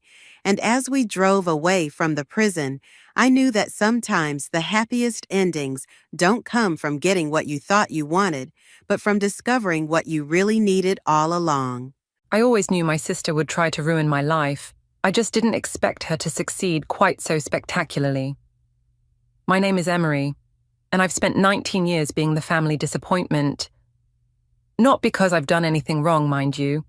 My crime was simply being born second, after my perfect sister Savannah. Emmy, honey, could you help set the table? Mum called from the kitchen. Savannah's studying for her business exam. I glanced over at my sister sprawled on the couch, definitely not studying as she scrolled through Instagram. She caught my eye and smirked. Sure, Mum, I replied, forcing a smile. Just another typical Tuesday night. As I laid out the plates, I could hear Mom gushing to Dad about Savannah's latest accomplishment, making the dean's list again. Never mind that I'd made it too. Somehow that detail had gotten lost in the excitement. Did you see the photos from Savannah's business leadership conference? Mum continued. She looked so professional in that blazer, already a little CEO in the making. I nearly dropped a glass, remembering how Mum had refused to buy me a blazer for my own presentation last semester. You'll hardly use it, she'd said. Besides, Savannah needs new volleyball gear. Hey, Squirt, Savannah called out, finally deigning to acknowledge my existence. Roy texted me about this amazing party this weekend. You're coming, right? I perked up at the mention of my boyfriend. He didn't tell me about any party. Oh, she examined her perfect manicure. Must have slipped his mind. You know how boys are. Something in her tone made my stomach clench, but before I could reply, Mum swooped in. Savannah, darling, tell Dad about that internship offer you got. I retreated to my room after dinner, pulling out the secret folder hidden under my mattress. Inside was my nearly completed application for the Preston Foundation Scholarship. A full ride to my dream school, 3,000 miles away from here. My phone buzzed with a text from Krista. How's Operation Escape Plan going? I smiled, typing back. Almost done. Just need Prof. Mitchell to review my final essay tomorrow. Krista was the only one who knew about my scholarship application. Well, her and Professor Mitchell, my faculty mentor, who'd been helping me prepare for months. He was the first person who'd ever looked at me and seen potential, instead of just Savannah's less impressive little sister. You have a brilliant mind, Emery, he told me after class one day. Don't let anyone convince you otherwise. A knock at my door made me quickly shove the folder away. Come in. Dad poked his head in. Hey, kiddo. Good day. I shrugged. Same as usual. He lingered awkwardly in the doorway. Listen, your mother and I were talking. Savannah's internship is unpaid, so we might need to dip into your college fund to help her with living expenses. The familiar ache bloomed in my chest. But Dad, that money was for... I know, sweetheart, but this is a huge opportunity for your sister. You understand, right? I forced myself to nod. Of course I understood. I always understood. After he left, I pulled out my phone and opened the photo gallery. There was a picture from last month. Me and Roy at the pier, his arms around me, both of us laughing. I zoomed in on his face, studying his warm brown eyes, trying to ignore the gnawing doubt in my gut. My sister's words echoed in my head. Must have slipped his mind. Nothing ever just slipped with Savannah. Every word, every action was calculated for maximum impact. I'd learned that lesson the hard way over the years, but this time would be different. In my darkest moments, that scholarship application was my secret weapon. Proof that I wasn't who they thought I was. That I could be more than just Savannah's shadow. Another text from Krista lit up my screen. Remember, you're stronger than they know. Don't let them dim your light. I touched the folder under my mattress like a talisman. Soon, I told myself, soon they'd all see what I was capable of. And maybe, just maybe, that knowledge would be the sweetest revenge of all. But first, I had to survive whatever game Savannah was playing with Roy, because if there's one thing I knew about my sister, it's that she never could resist taking what was mine, just to prove that she could. The truth hit me like a slap to the face on a rainy Thursday afternoon. I was walking to my car after my meeting with Professor Mitchell when I saw them. Roy and Savannah tucked into a corner of the campus coffee shop. His hand was on her knee. She was laughing that practiced laugh of hers, the one she used when she wanted something. My feet carried me through the door before my brain could catch up. The little bell chimed, and they both looked up. Roy jerked his hand away like he'd been burned. Emery, his voice cracked. I thought you had class. Office hours with Professor Mitchell, I said, my voice surprisingly steady. Working on that project I told you about. Remember, the one you said was a waste of time? Savannah's lips curved into that familiar smirk. Oh, Emmy, we were just going to tell you. Tell me what? But I already knew. God, I'd known for weeks, hadn't I? I just hadn't wanted to believe it. Roy and we've been spending time together. She reached for his hand. He let her take it, though he couldn't meet my eyes. These things just happen sometimes. You can't help who you fall for. The coffee shop suddenly felt too small, too hot. How long? Does it matter? Savannah's voice dripped with fake sympathy. The point is, Roy and I have a real connection, don't we, baby? Roy shifted uncomfortably. Emery, I'm sorry, I didn't mean for... Save it. I turned to leave, then stopped. looked back at my sister. You know what's funny? You don't even want him. You just couldn't stand that for once. Someone chose me first. Her perfect mask slipped for just a second. You don't know what I want. Actually, I do. You want what you've always wanted, to prove you're better than me. Congratulations. Mission accomplished. I walked out into the rain, ignoring Roy calling my name. My phone buzzed. Krista. Where are you? She demanded when I answered. I just saw your sister's Snapchat story. That absolute witch. Coffee shop. Well, leaving it now. I fumbled with my car keys, hands shaking. Want to help me commit a murder? Better idea, come to my house. Mom made tamales. 20 minutes later, I was on Krista's bedroom floor, surrounded by comfort food and tissues. I should have seen it coming, I said, picking at a tamale. The party invitation, the weird texts, the way she kept finding reasons to mention him. None of this is your fault. Krista's dark eyes flashed with anger. Your sister is toxic, and Roy is a coward. My phone buzzed again, Roy calling for the third time. I declined it. You know what the worst part is? I said. Tomorrow at dinner, she'll tell some twisted version of the story that makes her the hero, and they'll believe her. They always do. Then don't give her the satisfaction. Krista sat up straighter. How close are you to finishing that scholarship application? Almost done. Professor Mitchell thinks I have a real shot. Then focus on that. Let them all think whatever they want about poor, pathetic Emery. While they're busy underestimating you, you'll be planning your escape. I pulled out my phone and opened the draft of my application essay. The words blurred through my tears, but they were there. My ticket out. You're right. I wiped my eyes. I'm not letting her win. Not this time. My phone buzzed with a text from Mom. Savannah says you made a scene at the coffee shop. We need to talk when you get home. Krista read it over my shoulder and snorted. Of course she already told them. Want me to come with you? I shook my head. No, I need to handle this myself.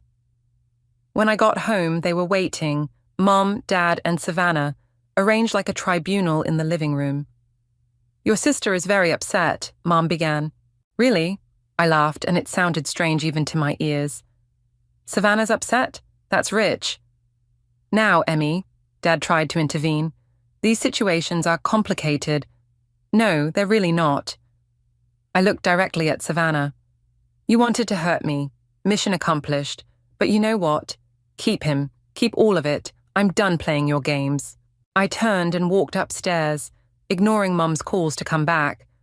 In my room, I pulled out my scholarship folder and started typing. The words flowed easier now, fueled by anger and determination. My phone lit up with a text from Professor Mitchell. How's that final draft coming along? I smiled through my tears and replied, almost ready. And Professor, thank you for believing in me. Because that's what Savannah didn't understand. She could take Roy, she could take my parents' attention, but she couldn't take this. My chance at something bigger than her games, bigger than all of us. The next 2 weeks passed in a blur of late nights and coffee-fueled study sessions. I threw myself into finalizing my scholarship application, barely leaving my room except for classes and meetings with Professor Mitchell. This is exceptional work, Emery, he said, reviewing my final essay draft. Your analysis of sustainable urban development is graduate-level quality. I straightened in my chair. Really? He nodded, making a few notes in the margin. The Preston Foundation would be foolish not to select you. Have you told your family yet? No. I fiddled with my pen. They're distracted. As if on cue, my phone buzzed with a text from Mom. Don't forget, family dinner tonight. Savannah has big news. Professor Mitchell caught my expression. Everything all right at home? Just the usual family drama. I forced a smile. Nothing I can't handle. He leaned back in his chair, studying me. You know, Emery, I've taught thousands of students over the years. The ones who succeed aren't always the ones with the most support. They're the ones who refuse to let others define their worth. Is that your way of telling me to keep my chin up? That's my way of telling you that you're stronger than you realize. He handed back my essay. Make these final revisions and submit it. Then start planning what you'll pack for California. Walking home, I ran into Krista outside our favorite diner. Perfect timing. She grabbed my arm. I'm buying you lunch, and you're telling me everything about the scholarship. Over burgers and fries, I showed her the essay. This is amazing, she said, flipping through the pages. But what about tonight's dinner? Are you ready for that? I stole one of her fries. As ready as I'll ever be. Mom's been hinting all week about Savannah's wonderful surprise. $20 says she's going to announce she's moving in with Roy. My stomach lurched. Thanks for that mental image. Sorry. She reached across the table and squeezed my hand. Want me to come over after? We can watch bad movies and plot your sister's downfall. Can't. Need to finish these revisions and submit everything tonight. The deadline's tomorrow. Back home, I could hear excited voices from the kitchen as I slipped upstairs. Mom was teaching Savannah her secret lasagna recipe, the one she'd always been too busy to teach me. Emmy, Mom called out. Is that you? Come help us prepare for dinner. Can't, I shouted back. Studying. I closed my door and pulled out my laptop. 3 hours until dinner. 3 hours to perfect every word, every comma. 3 hours until whatever bomb Savannah was planning to drop. My phone buzzed, Roy calling again. I'd blocked his number after the coffee shop, but he'd started using different phones. I declined the call. At exactly 6, Mum's voice rang through the house. Dinner's ready. I saved my final draft and took a deep breath. Showtime. The dining room was decorated like Christmas had come early. Mum's best tablecloth, the fancy wine glasses, even candles. Finally, Savannah beamed from her seat next to Roy. Wait, Roy? We've been waiting for you. Mom was practically vibrating with excitement. Dad looked uncomfortable, as usual. What's he doing here? I asked, my voice flat. Now, Emmy, Mom started. This is a special family dinner. We have an announcement. Savannah thrust out her left hand, something sparkling on her ring finger. Roy proposed. The room spun slightly. I gripped the back of my chair. Isn't it wonderful? Mom gushed. And the timing is perfect. Roy's family owns that apartment complex near campus, so they can live there while Savannah finishes school. Roy finally spoke, his voice quiet. Emery, I know this is sudden. Sudden? I laughed. It's been what? 2 weeks since you were my boyfriend. Emmy, Mom's voice sharpened. Don't ruin your sister's moment. Of course not. I sat down, my laptop bag heavy against my leg. Heaven forbid anyone ruin Savannah's moment. I know this is hard, Savannah said, her voice dripping honey, but I hope you'll be my maid of honor. After all, you're my only sister. The room went quiet, waiting for my response. I looked at my sister's triumphant smile, at Roy's guilty face, at Mom's pleading eyes, at Dad's studied neutrality. My phone buzzed. A text from Professor Mitchell. Don't forget, midnight deadline. You've got this. I smiled, and Savannah's expression flickered with uncertainty. Actually, I said, reaching for my laptop bag, I have an announcement of my own. Because sometimes the best revenge isn't getting even, it's showing them exactly what they underestimated. An announcement? Savannah's smile turned brittle. Emmy, we're kind of in the middle of celebrating. Oh, this won't take long. I pulled out my laptop, hand steady despite my racing heart. I just need to submit something first. Now isn't the time for homework, Mum sighed. Your sister just got engaged. Actually, I opened my email, clicked send on my completed application. This is perfect timing. While Savannah's been busy stealing my boyfriend, I've been working on something too. The confirmation email pinged instantly. Done.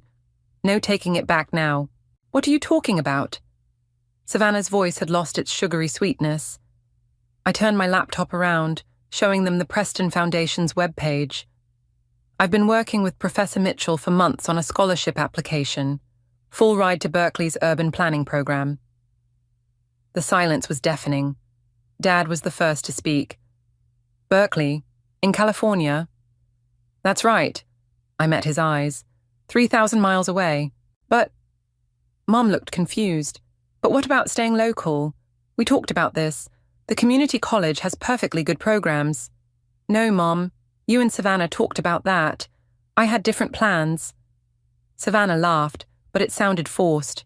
Please, like you'll actually get it. Do you know how competitive those scholarships are? Very.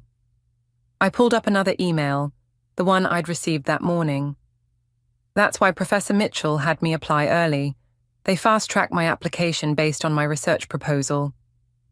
What research proposal? Mom demanded. The one I've been working on all year. The one none of you asked about. I turned the screen again. I got the preliminary acceptance this morning.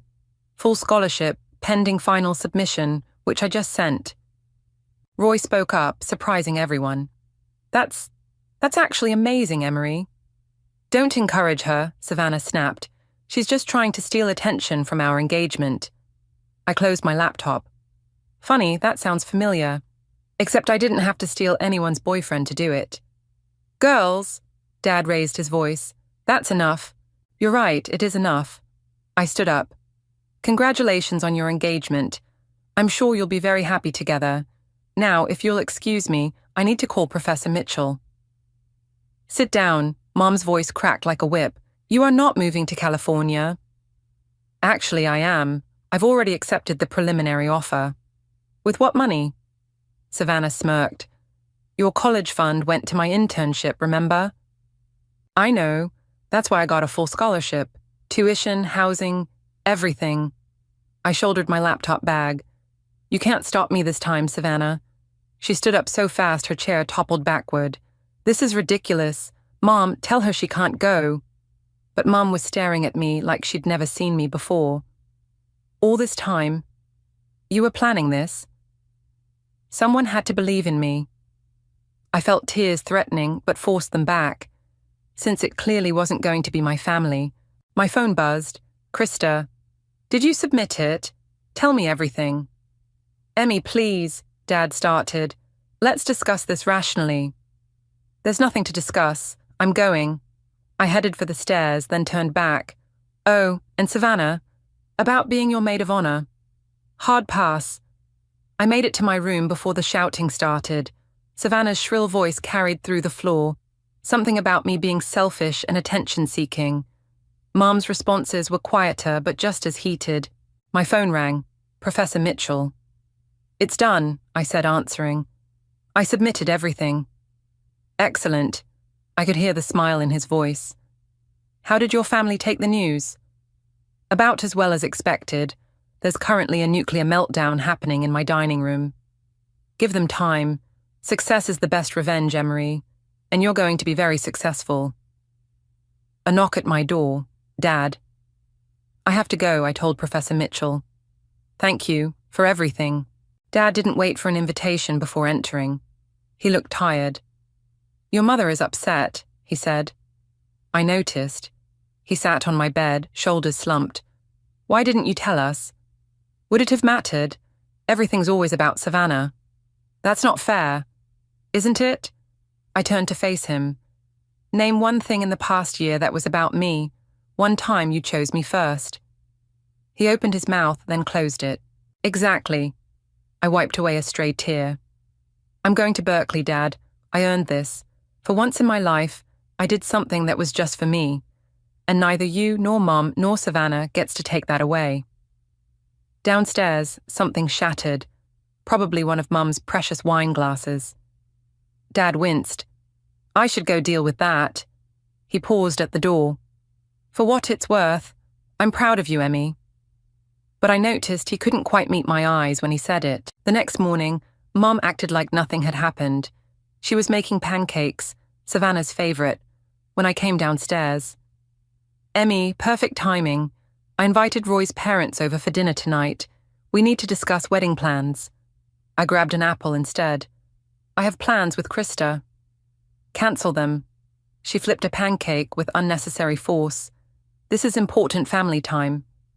No, it's important Savannah time. There's a difference. The front door opened, and Savannah breezed in, already dressed for success in one of her designer outfits. Morning, family. Roy's mom is so excited about dinner. She's bringing their wedding planner. I bit into my apple. Have fun with that. Actually, Savannah's smile turned predatory. I need you here. We're discussing the bridal party, and since you're being difficult about being maid of honor, still a hard pass. Girls, Mum warned, not this morning. My phone buzzed. Professor Mitchell. Good news. Committee wants to meet you today, 4 p.m. I have to go, I announced, grabbing my keys. Meeting at school. With that professor again? Savannah rolled her eyes. Mum, don't you think it's weird how much time she spends with him? What's that supposed to mean? I spun around. Nothing. She examined her perfect manicure. Just saying it's convenient that he's helping you so much makes you wonder what else is going on. The implication hit me like a slap. You disgusting. Savannah. Mom looked shocked. That's completely inappropriate. Is it? She suddenly gets this amazing opportunity, and none of us have even met this professor. I was across the room before I realized I was moving. Don't you dare try to cheapen this just because you can't stand that I achieved something without you. Girls, Mum stepped between us. That's enough. Savannah, apologize to your sister. Why should I? She's the one ruining everything. First my engagement dinner, now the wedding planning. No, I cut in. You don't get to play victim here. Not after what you did with Roy. Roy chose me. She was practically screaming now. He chose me because I'm better. I've always been better. The kitchen fell silent. Even Mom looked stunned. There it is. I felt oddly calm. The real Savannah, ladies and gentlemen. My phone buzzed again. Krista. Outside. Get in, loser, we're going shopping. I'm done here. I headed for the door. Have fun with your wedding planning. Emmy, wait, Mom called after me. But I was already out the door, sliding into Krista's car. You look like you need coffee, she said, pulling away from the curb. And possibly bail money. Just drive. At our favorite coffee shop, not the one where I'd caught Roy and Savannah, Krista listened as I recounted the morning's events. She said, what about Professor Mitchell? Krista's face darkened. That's low, even for her. She's desperate. I stirred my latte.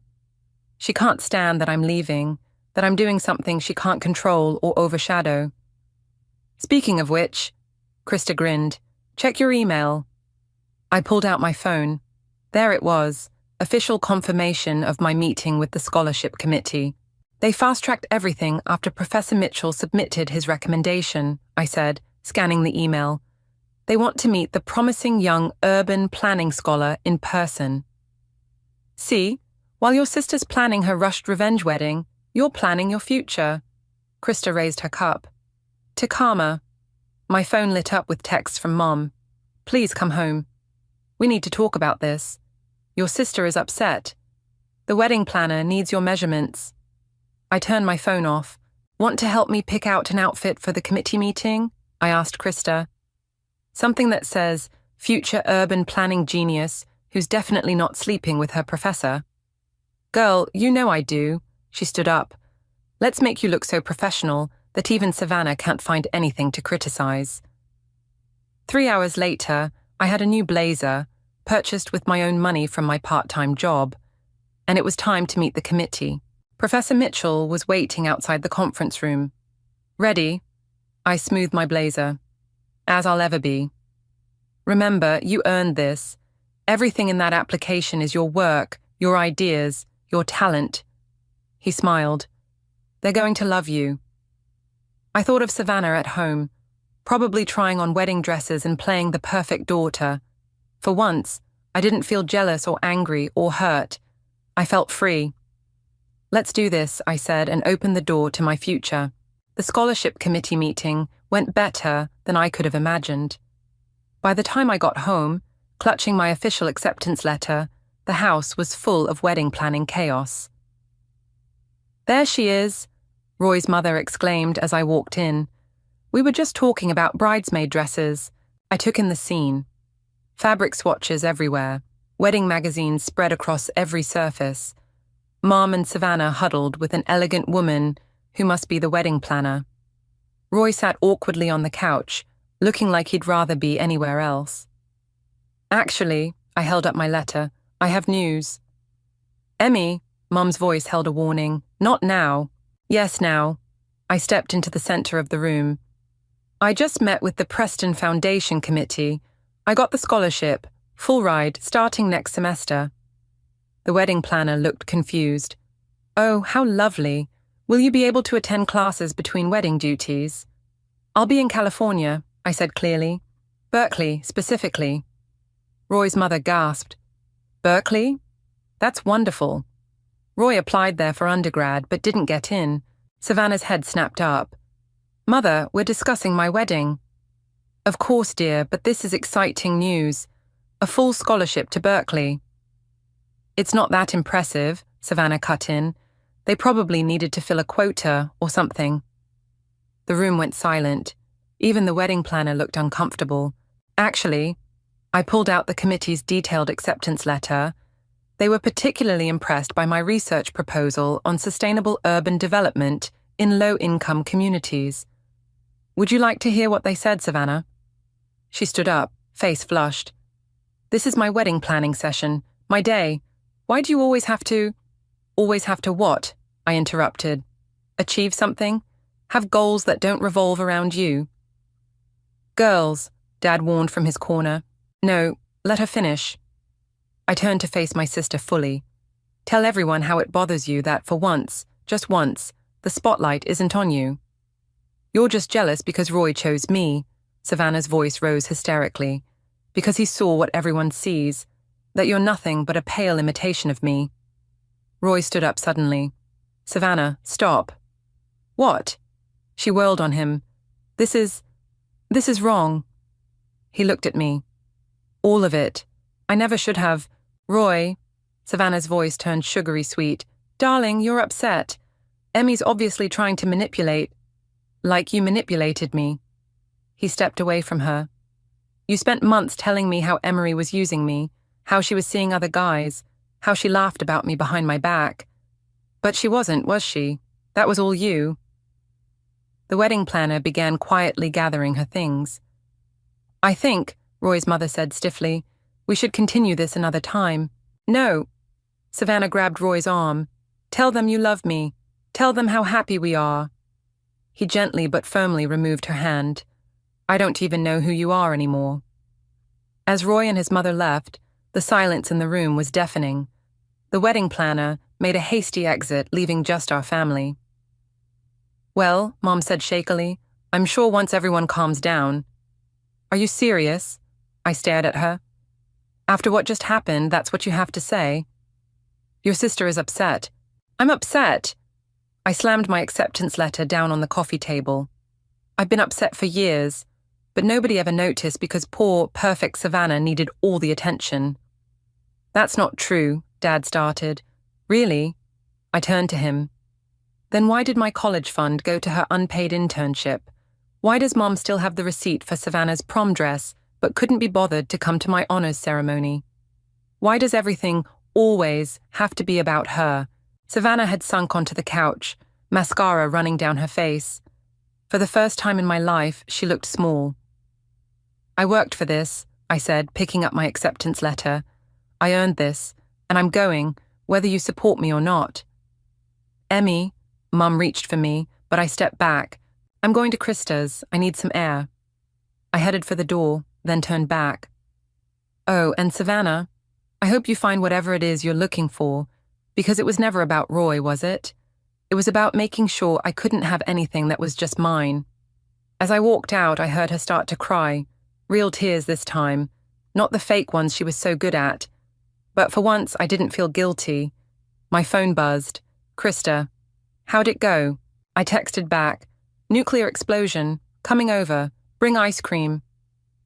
Because sometimes the truth hurts, but hiding from it hurts more. And I was done hiding.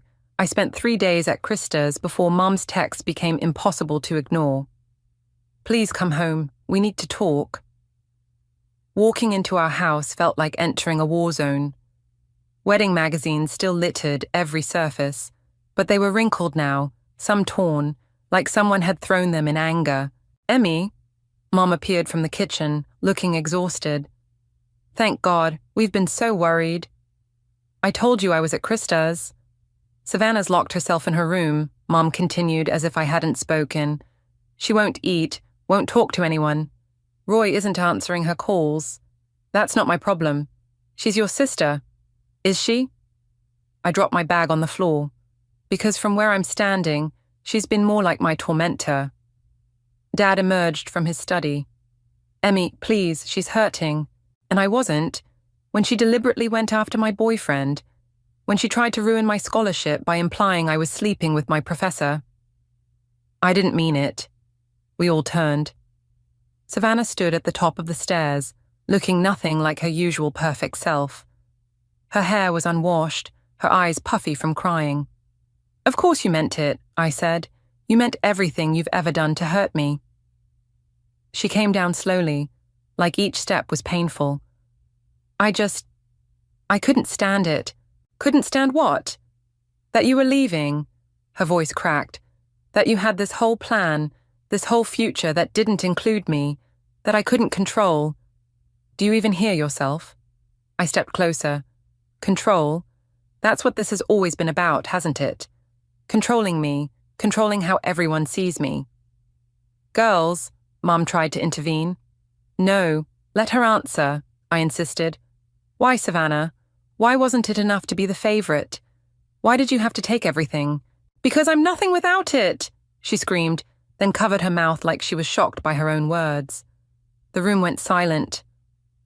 What are you talking about? Dad asked quietly.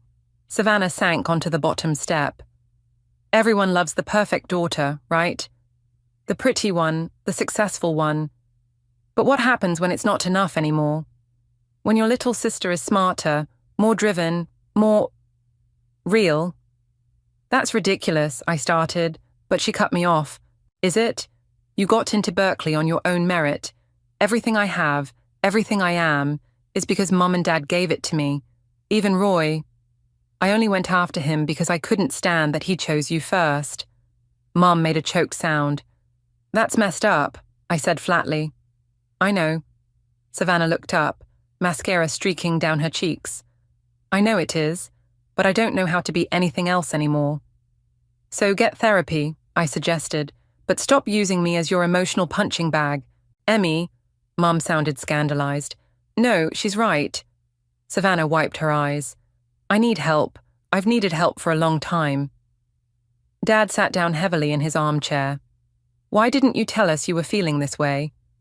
Because you both made it so easy. Savannah's laugh was bitter. Every time I acted out, you enabled me. Every time I hurt Emmy, you made excuses. I could do no wrong, and it made everything worse. Mum started crying. Dad looked like someone had punched him. Well, I picked up my bag. This has been enlightening, but I have apartment listings to look at for Berkeley. Emmy, wait. Savannah stood up. I know I don't deserve it, but I'm sorry. For everything. For Roy. For the professor thing. For all of it. I studied her face. The genuine pain there.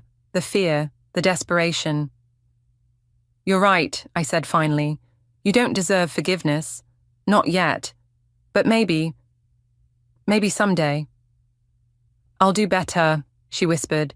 I promise. Don't promise me. Prove it. Get help. Figure out who you are without comparing yourself to me. And maybe, when I come home for Christmas break, we can talk. Mom stepped forward. Emmy, about Berkeley. I'm going, I said firmly. That's not up for discussion. I know. She took a shaky breath.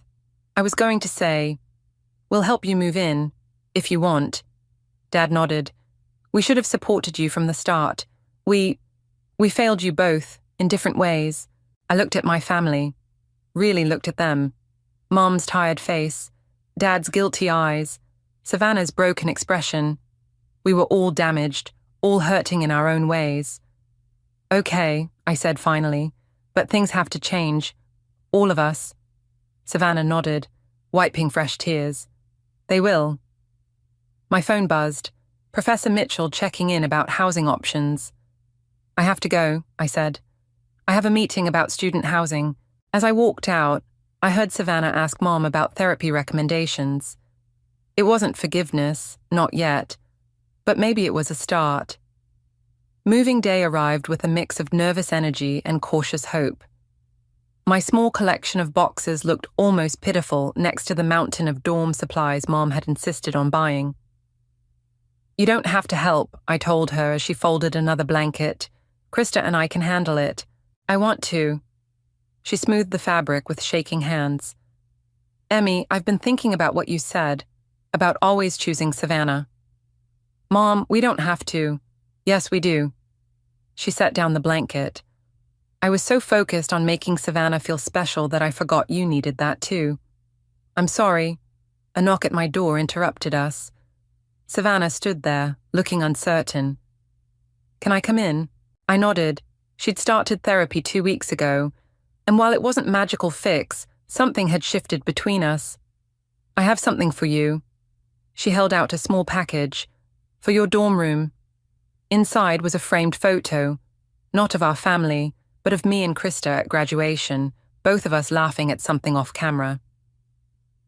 "I noticed you don't have many photos of yourself," Savannah said quietly, "because I was always. Anyway, Krista helped me find this one. You look happy. Real." "Thank you," I managed.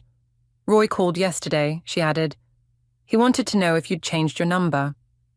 "What did you tell him?" "That he lost the right to know anything about you when he chose to be part of my game." She twisted her hands together. "I told him to leave us both alone." Mom looked between us, tears in her eyes. "Don't cry, Mom," I said. "I'm only moving to California, not Mars." I know. She wiped her eyes. "It's just, my girls are growing up." A car horn honked outside. Krista and Dad with the rental truck. "Ready?" Krista bounded up the stairs. "Oh, family moment. I can come back." "No, stay." I grabbed her hand. "Your family too." We formed a strange convoy heading west, Dad and Mom in their car, Krista and me in the rental truck, my entire life packed between us. At the California state line, we stopped at a rest area. Professor Mitchell had texted, "My research grant proposal was approved. I'd be starting work as soon as classes began." "I'm proud of you," Dad said, reading the text over my shoulder. I should have said that more. "Thanks, Dad," Savannah called as we neared Berkeley. "Did you get there yet?" "Almost. Nervous?" "Shouldn't I be asking you that?" She paused. "My therapist thinks I should take a break from dating, focus on figuring out who I am without using other people as mirrors." "That sounds smart." "Yeah." Another pause. "Hey, Emmy, I know I don't deserve it, but maybe we could video chat sometimes. Not a lot, just, I'd like to hear about your classes, if you want to tell me." I watched the Berkeley campus appear on the horizon. "Maybe. Let's start slow." My dorm room was small but bright, with a view of the bay. As we unpacked, Mum kept finding excuses to rearrange things, to stay just a little longer. "Mum," I finally said, "I'll be okay." She pulled me into a fierce hug. "I know you will. You always have been." "Strong," Dad added, "like your mother." Krista was the last to leave, after helping me arrange my desk just right.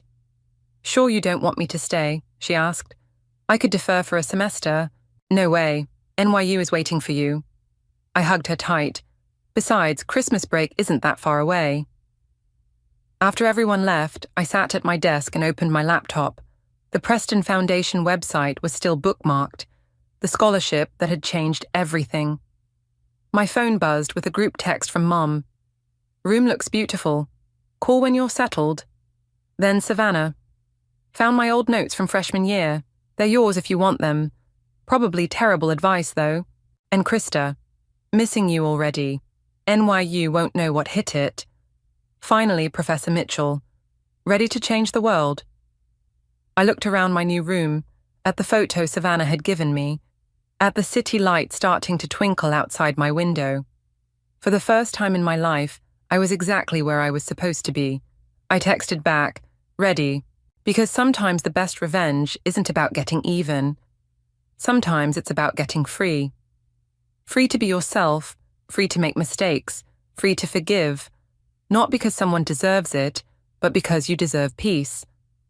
I opened my course schedule and started reading.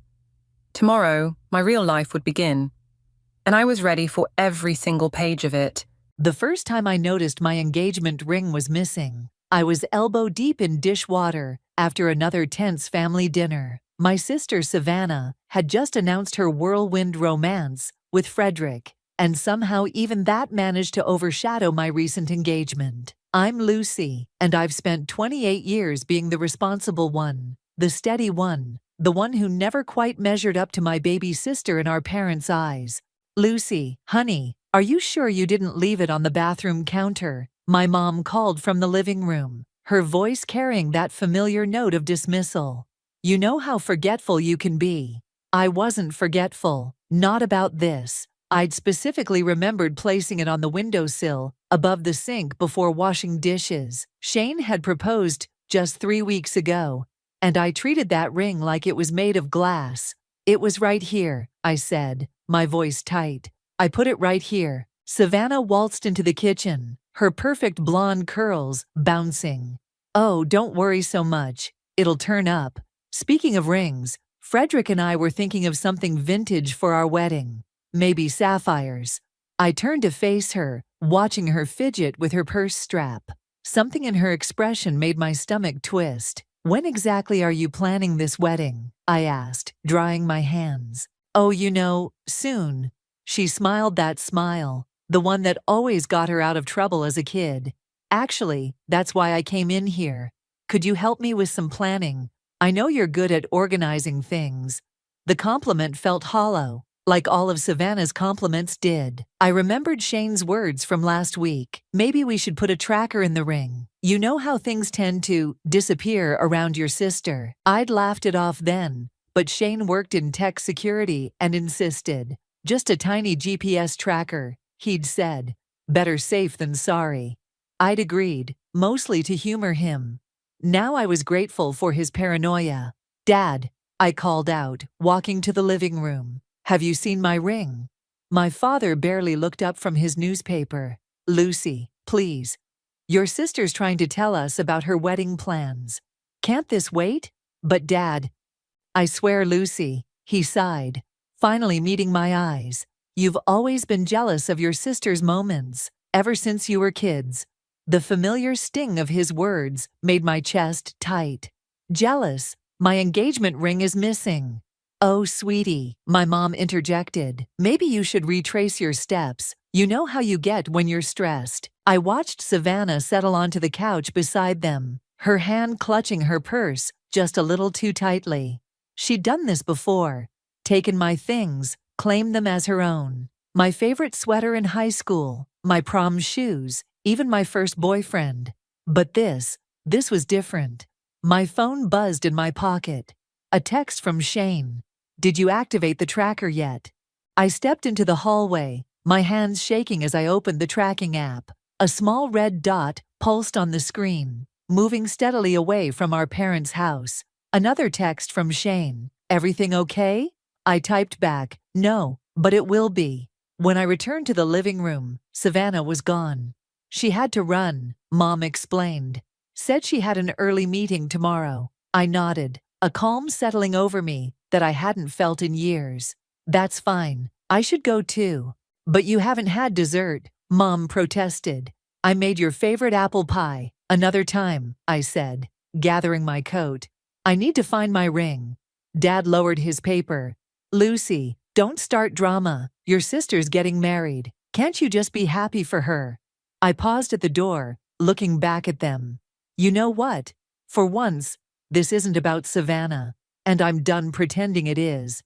As I drove home that night, following the steady pulse of the tracker on my phone, I thought about all the times I'd stayed quiet, all the times I'd let Savannah take what was mine. The ring was just the latest in a long line of thefts, but it would be the last. Shane was waiting up when I got home. Well, he asked, pulling me into a hug. I showed him my phone screen. The red dot had stopped moving, settling at an address I recognized all too well, Savannah's apartment. What are you going to do? He asked quietly. I smiled, feeling something shift inside me. I'm going to let her think she won, for now. After all, revenge is a dish best served at a wedding.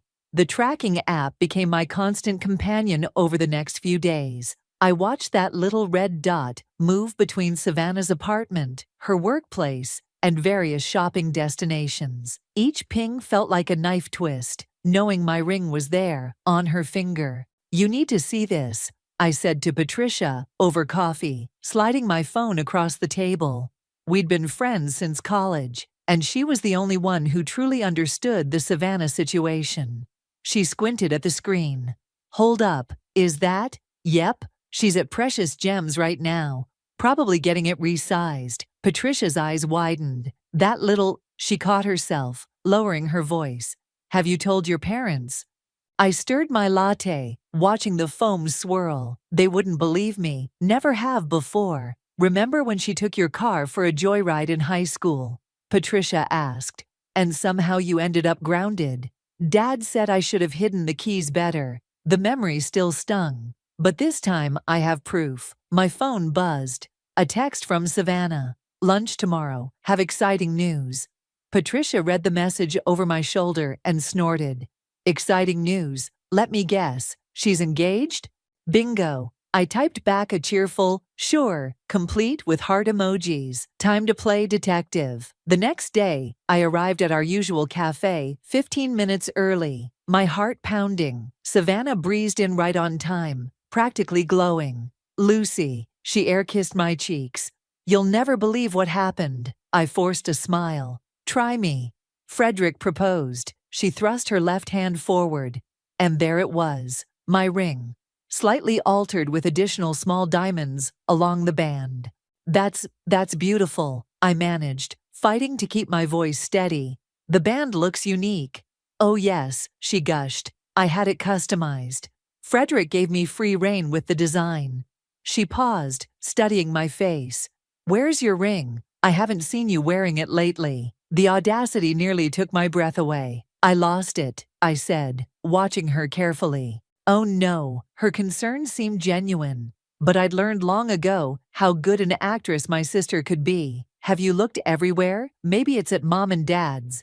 My phone vibrated in my pocket. The tracking app confirming what I already knew. The ring was right in front of me. "Actually," I said, "I wanted to ask you something. That night at dinner, did you happen to see—" "Oh," she cut me off, fumbling in her purse. "Look at these." She pulled out several wedding magazines. "I need your help picking a venue. You're so good at this stuff." I let her redirect the conversation, noting how she kept touching the ring, adjusting it nervously. Every few minutes, my phone would buzz, the tracker confirming its location. "You know what's funny?" I said casually, flipping through a magazine. "Shane had this crazy idea to put a tracker in my ring, for security." Savannah's hand froze mid-page turn. Did you?" "No," I lied, watching color return to her face. "Shane can be paranoid sometimes." She laughed, but it sounded forced. "That would be a bit much, wouldn't it? I mean, who tracks jewelry, right?" Although, I pretended to study a wedding dress photo. It might have helped me find it. Savannah stood abruptly. "I just remembered. I have a meeting in 20 minutes. Rain check on dessert?" As she hurried away, I received a text from Shane. "The tracker's moving fast. Everything okay?" I smiled. "Perfect." She's scared. That evening, I sat with Shane in our apartment, watching the tracker's movement on the TV screen he'd connected to the app. "Look at this pattern," he said, pointing to a series of dots. "She's been to 3 different jewelry stores today. Probably trying to find someone to remove any trace of the original ring," I said. "Too bad the tracker's inside the diamond itself." Shane pulled me close. "You know, we could just confront her now. Go to the police." I shook my head. "No, she needs to learn. Really learn." I thought about all the times she'd taken things from me. Material things, opportunities, our parents' attention. She's planning her wedding. Let's see how she likes having her perfect moment ruined. "Lucy." Shane's voice held a note of concern. "Trust me," I said, watching the red dot finally settle at Savannah's apartment. "This isn't just about the ring anymore. It's about 28 years of letting her get away with everything." My phone lit up with a message from Mom. Savannah's planning her engagement party for next weekend. Wear something nice, sweetie. I showed Shane the text. Perfect timing. For what? I smiled, already forming a plan. For phase 2. Just dropping by to borrow some earrings, I called out cheerfully, letting myself into Savannah's apartment with the spare key Mom had given me.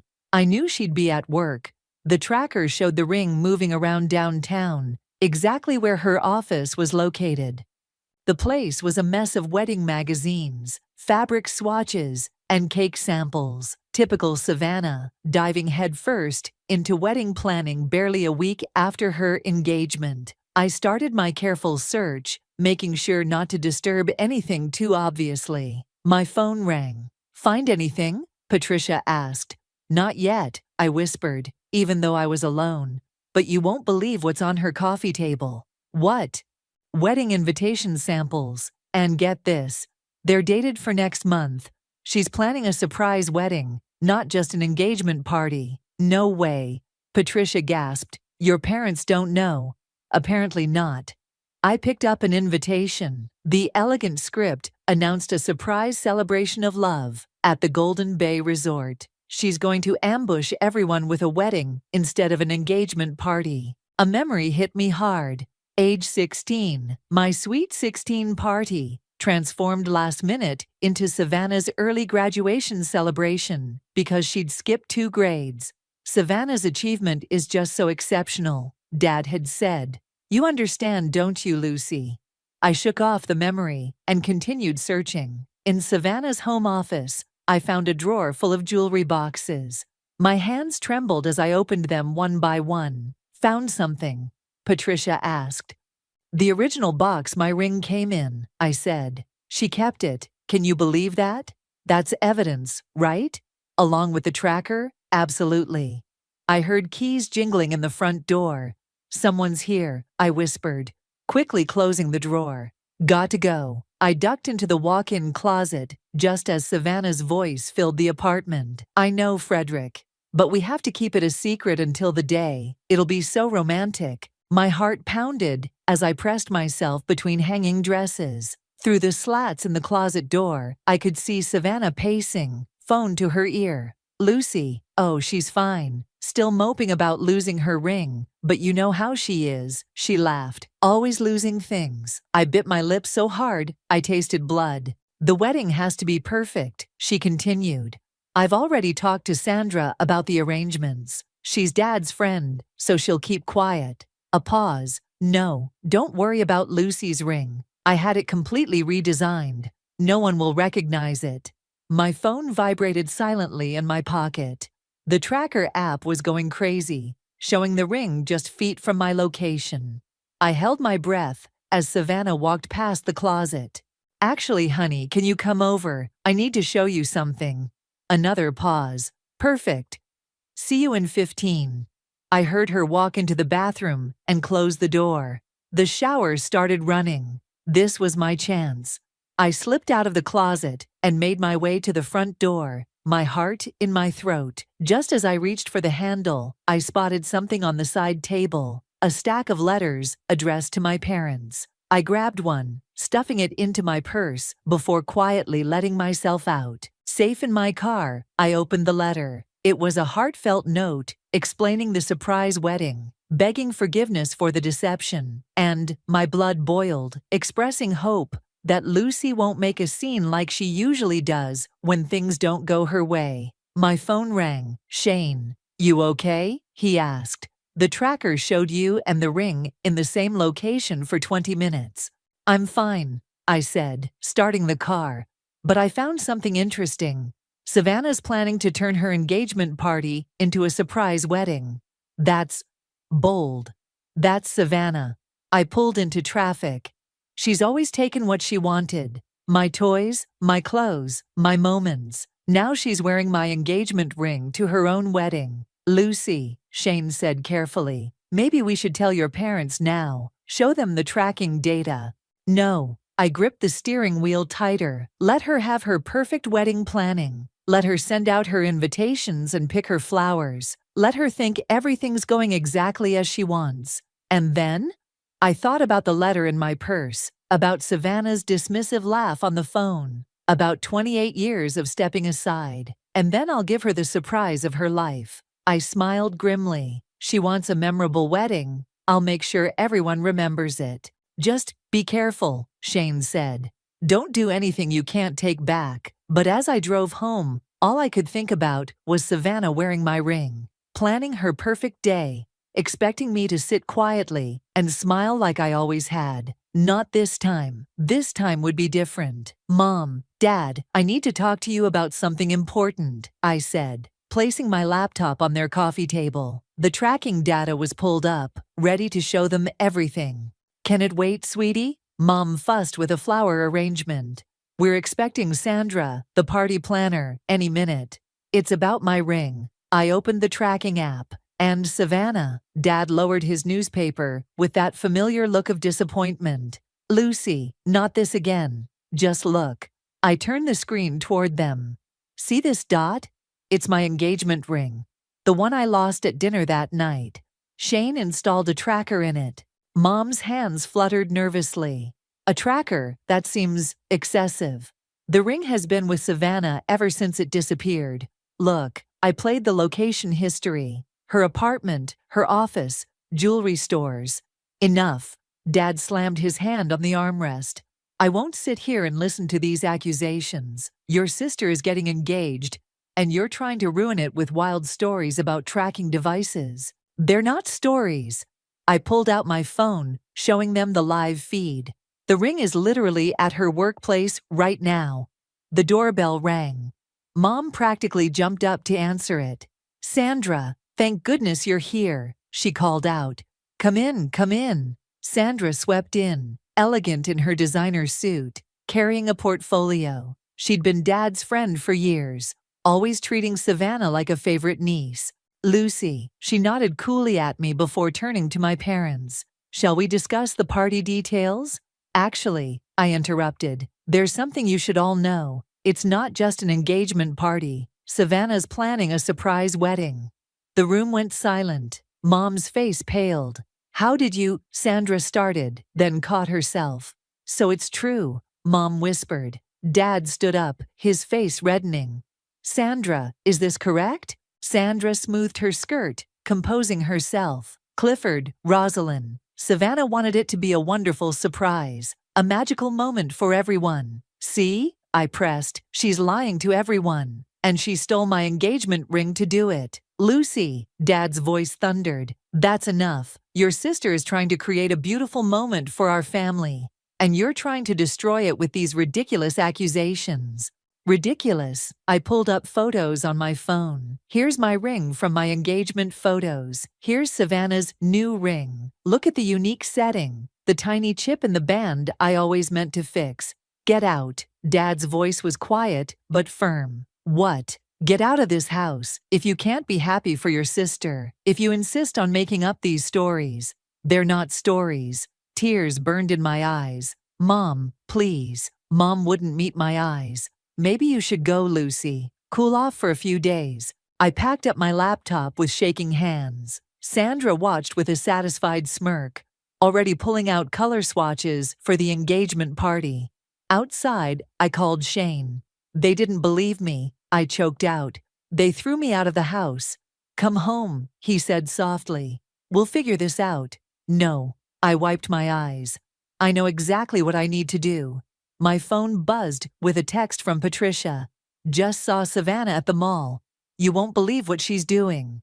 I called her back immediately. She's wedding dress shopping, Patricia said, with your ring on her finger, telling everyone how her fiancé let her design it herself. Lucy, she's actually going to do this. Let her, I said, starting my car. Let her plan her perfect surprise wedding. Let her pick her perfect dress. Let her think she's won, like always.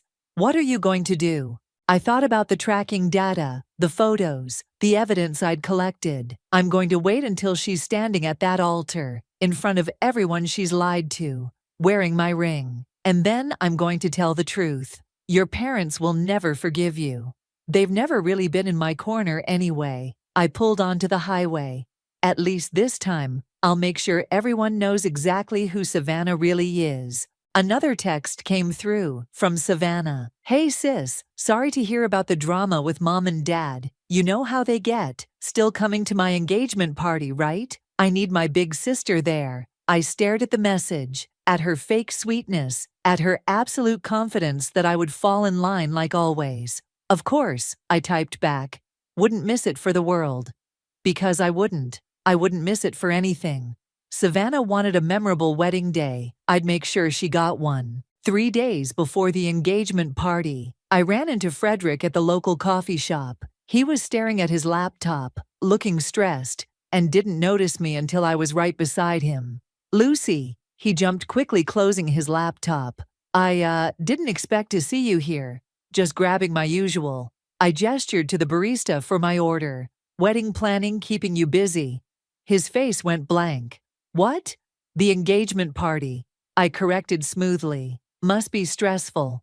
Oh right. He relaxed slightly. Yeah, Savannah's handling most of it. I sat down, uninvited. That ring you gave her is beautiful. Where did you find it? Frederick shifted uncomfortably. Actually, she picked it out herself, said it was exactly what she wanted. Did she tell you where she got it? Lucy. He glanced around nervously. I should go. You don't know, do you? I pulled out my phone, showing him my engagement photos. Look familiar? The color drained from his face as he looked between the photo and the receipt in front of him. A payment for rush alterations to a wedding dress. I don't understand, he stammered. Savannah said, let me guess. She said she lost her original engagement ring, that you should let her design a new one. He nodded slowly. And the surprise wedding, was that your idea, or hers? Frederick's eyes widened. How did you? Because I know my sister, I said, standing up. And now you do too. My phone buzzed. A text from Patricia. Sandra's at the venue now. Want me to do a drive-by? No need, I replied, watching Frederick hurriedly pack up his things. I just planted the first seed of doubt. That evening, Mom called. Her voice was quiet, hesitant. Lucy, honey, about the other day. Yes, I held my breath. I found your old jewelry box in the attic. The one from high school? She paused. Remember when your charm bracelet went missing and showed up on Savannah's wrist 2 weeks later? She said she bought it at the mall. I found it in the box, along with other things. Things that went missing over the years. My hands shook. Mom, the wedding invitation, she said suddenly. The surprise wedding. Did you mean that? Check the side table in her apartment next time you're there. She keeps the letters in the drawer. Silence stretched between us. Mom?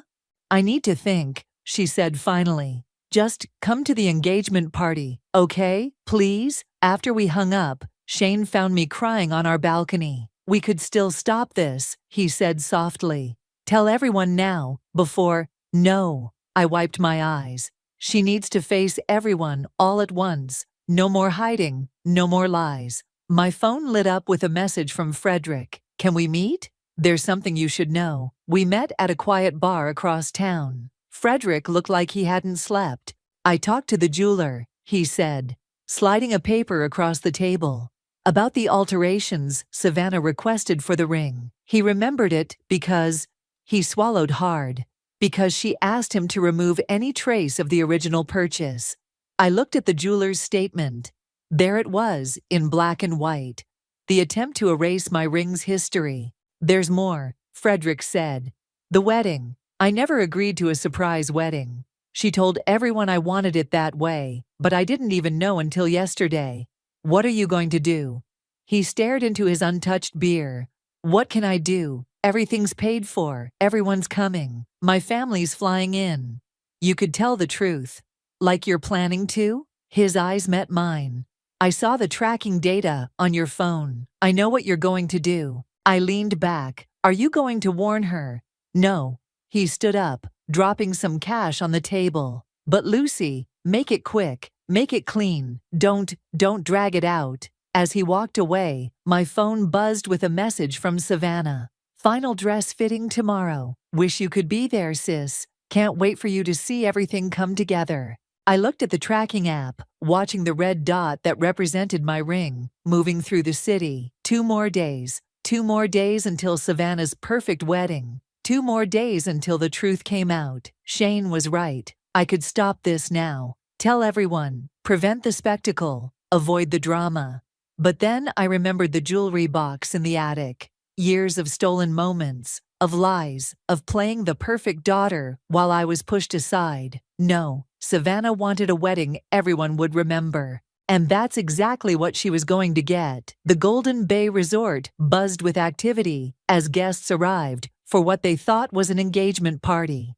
I sat in my car, watching the tracker app show my ring moving around the bridal suite upstairs. You don't have to do this, Shane said from the passenger seat. Actually, I do. I checked my phone. Dozens of messages from Savannah about running late, about saving her a seat, about being the best big sister ever. Patricia knocked on my window. Security's checking invitations at the door. I grabbed an extra program. You need to see this. I unfolded the elegant paper she handed me. There it was, printed in gold letters. The wedding of Savannah and Frederick.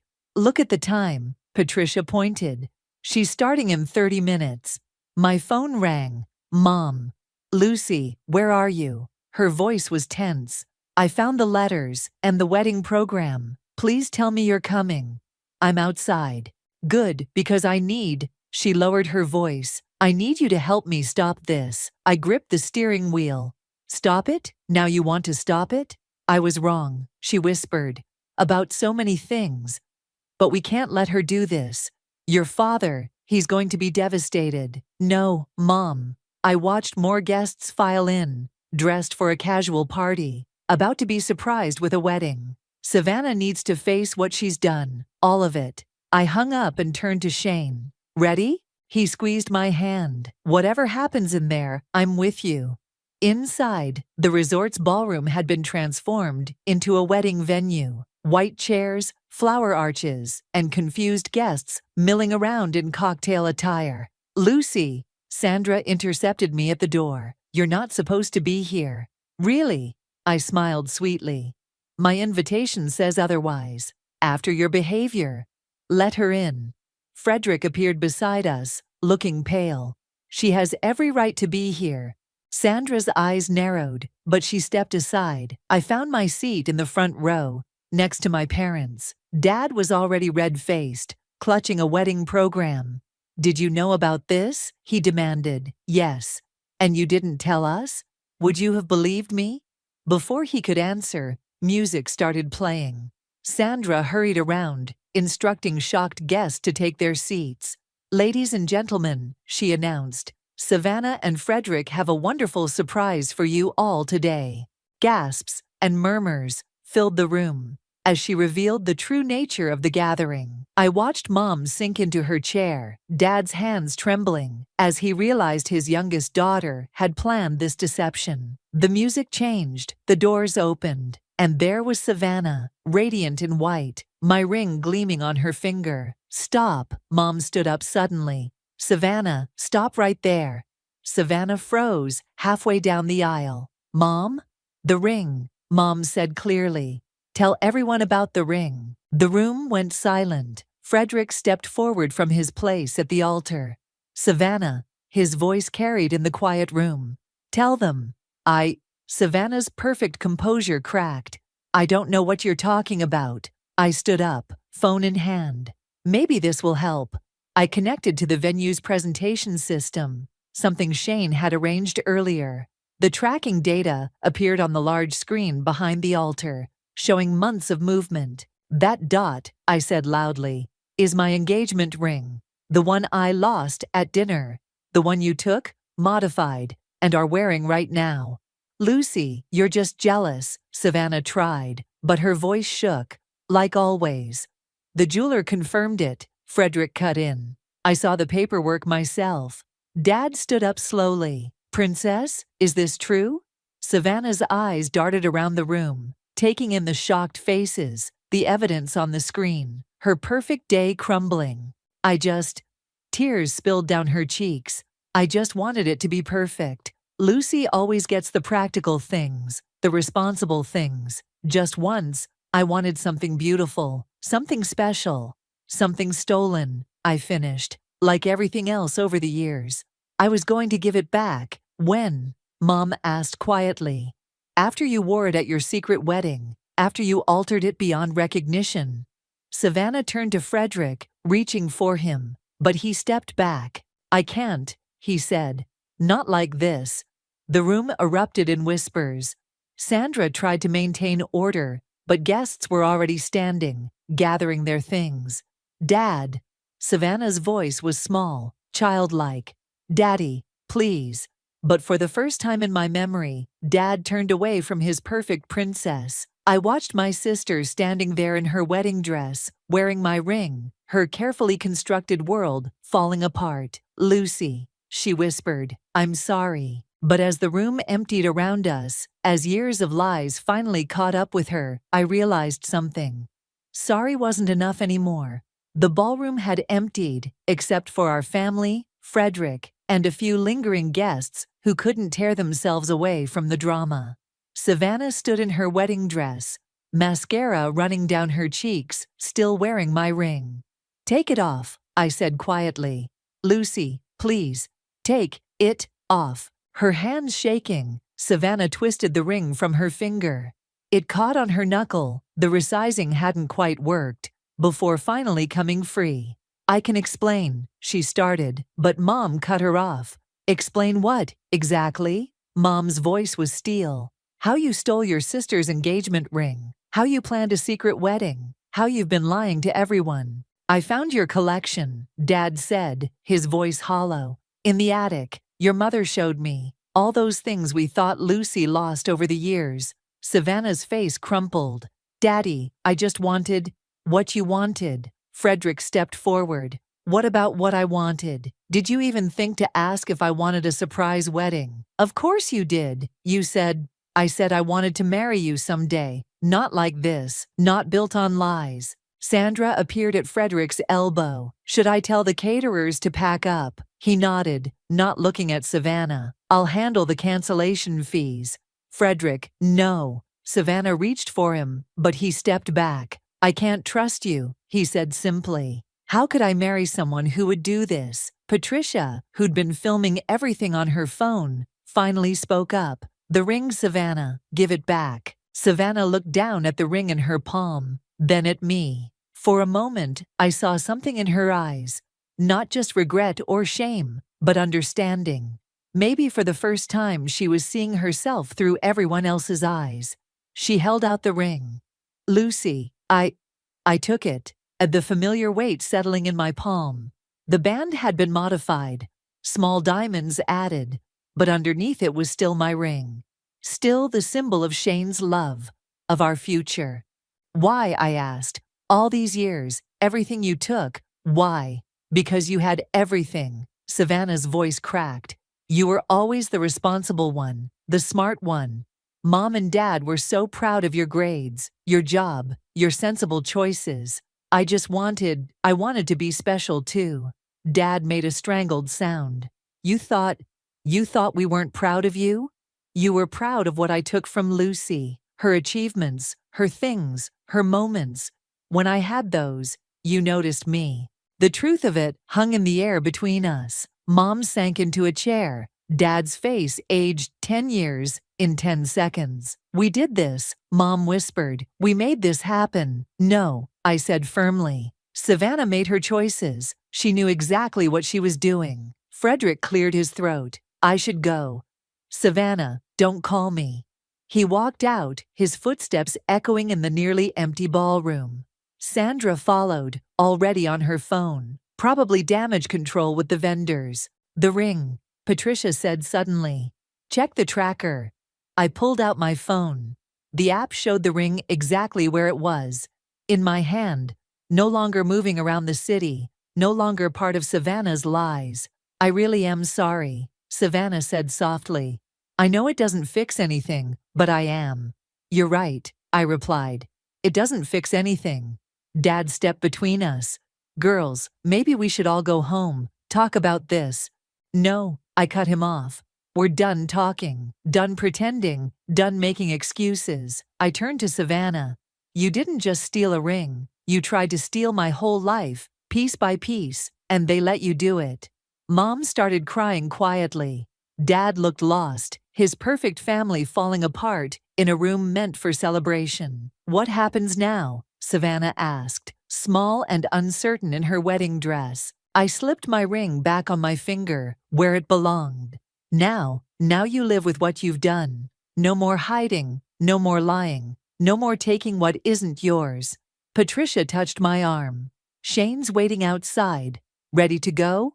I nodded, turning to my family one last time. "I'm getting married in 6 months. Don't come, any of you." "Lucy, please." Mom reached for me. "No." I stepped back. "This is my moment, mine. And for once, Savannah isn't going to take it from me." I walked out of the ballroom, leaving my sister in her wedding dress, my parents with their guilt, and years of enabling behavior behind me. Shane was waiting by the car. "You okay?" I looked down at my ring, back where it belonged. "I will be." Because sometimes the best revenge isn't just exposing the truth. It's finally being free of the lies. The doorbell rang as I was trying on my wedding dress at home. Patricia peeked through the peephole and turned to me with wide eyes. "It's your mom," she whispered. "And Savannah." I smoothed the simple white dress, so different from the elaborate gown Savannah had chosen. "Let them in." They entered quietly, Savannah hanging back while Mom stepped forward. She held a familiar wooden box in her hands. "Before you ask us to leave," Mom said, "please just look at this." I recognized my old jewelry box from the attic. Mom opened it, revealing a lifetime of stolen treasures: my charm bracelet, my prom necklace, even my first pair of pearl earrings. "I've been seeing a therapist," Savannah said softly. "She helped me understand why I did what I did. It doesn't excuse anything, but..." She stepped forward, placing an envelope on top of the box. "This belongs to you too." Inside was a check, a substantial one. "It's for your wedding," Savannah explained. "Everything I spent on mine, the venue, the dress, everything. I want you to have it. I don't want your money." "I know." She wrung her hands. I need you to know I'm trying, really trying. Dad's in therapy too. We all are." Mom set the box down. "We failed you both. We let this happen. But Lucy," her voice cracked, "please don't shut us out of your wedding. We'll sit in the back. We won't say a word. Just, please let us see you have your moment." I looked at my reflection in the mirror. The dress, the ring back where it belonged. Everything exactly as I'd planned it. "The therapist helped me understand something else," Savannah said. "Every time I took something from you, I wasn't just stealing things. I was stealing parts of you. Your confidence, your joy, your trust. I want to give those back, but I don't know how." The doorbell rang again. Patricia opened it to reveal Dad, holding a large photo album. "I found this," he said, not quite meeting my eyes. "Pictures of you growing up, all the moments we missed or overshadowed." He opened the album. There I was, winning the spelling bee, graduating college, getting my first job. Each photo showed Savannah somehow taking center stage, our parents' attention diverted. "I was wrong," Dad's voice broke. "So wrong. You were never second best, Lucy. You were extraordinary. I just couldn't see past my own mistakes." I touched my ring, thinking of Shane's words. Sometimes forgiveness isn't about forgetting. It's about choosing to move forward. "The wedding is in 3 weeks," I said finally. "If you come, there are conditions." They waited, hardly breathing. No speeches, no last-minute surprises, no trying to make it about anything except Shane and me. "Of course," Mom whispered. "And Savannah," I turned to my sister, "you'll sit where I tell you, wear what I choose, and not say a word during the ceremony." She nodded quickly. "Anything you want." "The money," I picked up the check. "Donate it to a family counseling center, so maybe some other little girl won't grow up thinking she needs to steal her sister's life to be special." Dad stepped forward, stopping just short of touching me. "You look beautiful, sweetheart, just like yourself." The simple truth of his words, "just like yourself," hit harder than any elaborate praise. My phone buzzed. A text from Shane. "Everything okay?" "Yes," I typed back. "I think it might be." Looking at my family, broken, healing, trying, I realized something. The tracker in my ring had done more than catch a thief. It had traced a path back to truths we'd all needed to face. "Patricia," I said, "would you help Mom and Savannah pick out appropriate dresses for the wedding? Nothing white, nothing flashy." "Of course," Patricia grinned. "I'll make sure they behave." Dad carefully closed the photo album. "I'll do better, Lucy. We all will." I touched my ring one last time, feeling its weight, its history, its future. "I know you'll try. That's all I can ask for." Because sometimes the best ending isn't about perfect forgiveness or complete resolution. Sometimes it's about finding the strength to let people try again, while keeping your boundaries firm and your truth intact. And sometimes it's about realizing that the thing that was stolen, whether it's a ring, a moment, or years of validation, was never what defined you in the first place. 3 weeks, I said. "Don't make me regret this." They left quietly, leaving the jewelry box behind. Inside, beneath all the stolen treasures, I found a small note in Savannah's handwriting. "I'm sorry I tried to be you. I'm learning to be me." And maybe that was the best revenge of all.